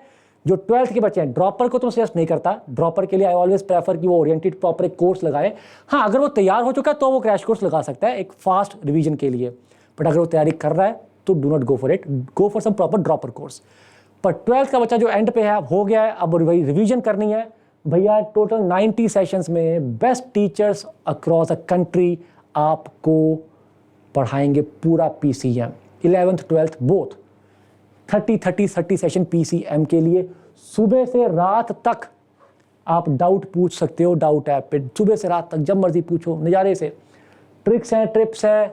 टिप्स हैं और पूरे कंसेप्ट आपको पढ़ाए जाएंगे यहाँ पे, जितने भी कंपटीशन के लिए चाहिए होते हैं अच्छे से। इंटरेक्टिव प्लेटफॉर्म, मैं क्या पूछो ना पुत्र, तो 12th के बच्चे तो फटाफट इसको जा सकते हैं इसके लिए। And of course not so tough at all, मात्र 8,000 की प्राइस है कोड लगाने पे। कोड ये लगा दो, चाहे कोई और लगा दो, जो तुम्हें पसंद है, कोई चिंता नहीं बेटा। पर हाँ, पढ़ना है, डिस्काउंट मिल रहा है तो ले लो, ठीक है। तो चाहे ये लगा दो, वरना जो आपका फेवरेट टीचर है वो लगा दो। हम हैं तो हमारा ही कोड लगा देना। बाकी मैं फिर से कह रहा हूँ भैया, ये मन में फ़र्क नहीं पड़ता, तुमने पढ़ना है, मैं तो बस डिस्काउंट प्रोवाइड करने के लिए आया हूँ। तुम्हें और कोड से भी मिलेगा, वहाँ से भी ले सकते हो। पर्पज़ है तुम पढ़ पाओ एक चीपर प्राइस पे, दैट इज़ अ पर्पज़, ठीक है जी। और इसके साथ जो रेगुलर कोर्सेज चल रहे हैं पूरे 6 to 13 के लिए, वहाँ भर भर के तुम्हारे लिए मैं का स्कॉलरशिप बट रही है। एवरी संडे 3 PM टेस्ट होता है, डिस्क्रिप्शन में लिंक मिल जाएगा, उसके लिए आपको क्लिक करके आपको आराम से पता लग जाएगा कैसे एनरोल करना है टेस्ट के लिए। आओ संडे को टेस्ट दो और भर भर के स्कॉलरशिप ले जाओ। देखो भी 100 करोड़ तक की टोटल स्कॉलरशिप है जो बांटने को बैठे हैं, ले लो भाई। हमें नहीं मिल रहे, तुमको मिल रहे, तुम तो ले लो। Okay, so lot of scholarship to be there, okay, to be given to you. तो टेस्ट दो, जरूर दो। और हाँ, मेरे हर एक सेशन के बाद आपको डिस्क्रिप्शन में एक असाइनमेंट मिलती है। मेरा कोई सेशन विदाउट असाइनमेंट नहीं होता, ओके, ऑलवेज रिमेंबर। जितने भी पढ़ाई वाले सेशन है मैं हमेशा असाइनमेंट देता हूँ, क्योंकि जब मैं पढ़ा रहा हूँ वो मेरा है, तुम्हें अपना बनाना पड़ेगा ना, तो असाइनमेंट सॉल्व करनी पड़ेगी। इसको रिवाइज करोगे फिर असाइनमेंट सॉल्व करोगे। तो जितने असाइनमेंट आपको डिस्क्रिप्शन में मिलेंगे आप उनको सॉल्व करो, उनके सोल्यूशन आपको इस टेलीग्राम ग्रुप में मिलेंगे, क्योंकि जितने भी हमारे अपडेट हैं, सॉल्यूशंस हैं, सब कुछ हम टेलीग्राम ग्रुप पे डालते हैं। तो इसका लिंक भी दिया भी हुआ डिस्क्रिप्शन में, यहाँ पे भी है, आप इसको ज्वाइन कर लो। लेटेस्ट अपडेट मिल जाएंगे, वहाँ पे हम पर्सनली भी आते हैं बच्चों से कि अरे अपने पॉइंट्स बताने, मैसेज देने अगर कुछ भी हो जाए। एंड आपको सोल्यूशन तो वहाँ मिलेंगे ही मिलेंगे सारे असाइनमेंट्स के, कर देना है। और ये तो भी देखो मैं मतलब अब तो मतलब बोलने की जरूरत पड़नी नहीं चाहिए। अगर तुम्हें आज वाकई रियलाइज हुआ कि all basics of conic clear हो गए, कि कोनिक चैप्टर ही बड़ा बेसिक है, कुछ था ही नहीं, तो भैया लाइक करो, शेयर कर दो ताकि मैक्सिमम बच्चे पढ़ पाएँ इससे, राइट। पढ़ाई भैया बांट रहे हो से अच्छा काम और क्या है, right.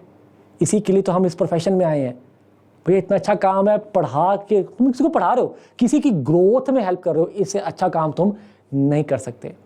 To help some other person to grow is perhaps the best deed you can do. But yes, to help someone to grow, first you should be growing yourself. Only तभी तो किसी की हेल्प कर पाओगे। तो अपने आप को काबिल बनाओ, इतना काबिल बनाओ कि तुम दूसरों को काबिल बनाने के काबिल बन जाओ। और क्या बात है, मैं कहा इतने काबिल लगा दिए हमने। सब्सक्राइब ये ज़रूर करो, क्योंकि जब आप सब्सक्राइब करते हो तो आई कम टू नो कि आपको ये सेशन समझ आया, आपको ये चीज़ पसंद आ रही है, आप ऐसी चीज़ें चाहते हो, आपको कोई और चीज़ चाहिए, आप हमको कमेंट में बता सकते हो। मैं अपने कमेंट रेगुलरली देखता हूँ, तो आपकी कोई रिक्वायरमेंट्स है आप कमेंट में लिख सकते हो। और एक डिकोडेड सीरीज तो शुरू हो गई है, फिजिक्स केमिस्ट्री में शुरू होगी, मैथ में अगले हफ्ते में शुरू होने वाली है। हम इसमें छोटे छोटे टॉपिक के बच्चों को तंग करते हैं, जैसे फॉर एग्जांपल कॉम्प्लेक्स की ज्योमेट्री, कॉम्प्लेक्स का ट्रायंगल इनइक्वालिटी, क्वाड्रेटिक का लोकेशन ऑफ रूट, सेट्स का कार्डिनलिटी वाले क्वेश्चन, राइट। छोटी छोटी चीज़ें जो बच्चों को तंग करती हैं, कई बार हम उनको डीकोड करके सिंप्लीफाई बना रहे हैं तुम लोगों के लिए, राइट। आओ देखो, और वो पानी हो जाएगा तुम्हारे लिए, बह जाएगा टॉपिक तुम्हारे लिए, बड़ा मुलायम हो जाएगा। तो अगर तुम्हारे कोई टॉपिक है, तुमको तंग करते हैं, भैया ग्रुप में अभी डिस्क्रिप्शन में लिंक दिया हुआ है गूगल फॉर्म का, उसमें भर दो अपना topic. I will go through and I try to take that topic, ताकि तुम्हारा भी फायदा हो जाए। अब टॉपिक डीकोड कर ही रहे हैं, तो जो तुमको तंग करते हैं वही कर देते हैं पहले decode, right. So with that this session is over. Hope आपको ये टॉपिक पूरा अब बेसिक लग रहा है, आसान लग रहा है, यही पर्पस था। बाकी तुमको पता ही है मैंने अब आपको क्या कहना है, जो मैं सबको कहता हूँ, बस सीख जाओ इस चीज़ को। Keep learning, keep enjoying. ज़िंदगी इन्हीं दो चीज़ों का नाम है, सीखते रहो, मज़े करते रहो। प्राइमरीली बताऊँ, जिस दिन तुमने सीखने में मज़ा तुम्हें आने लग गया, जिस दिन तुम्हें सीखने में मज़ा आना शुरू हो गया, मैंने कहा ज़िंदगी बस फिर तो जन्नत है। So guys keep learning, keep enjoying, God bless you. खुश रहो, एंजॉय करो।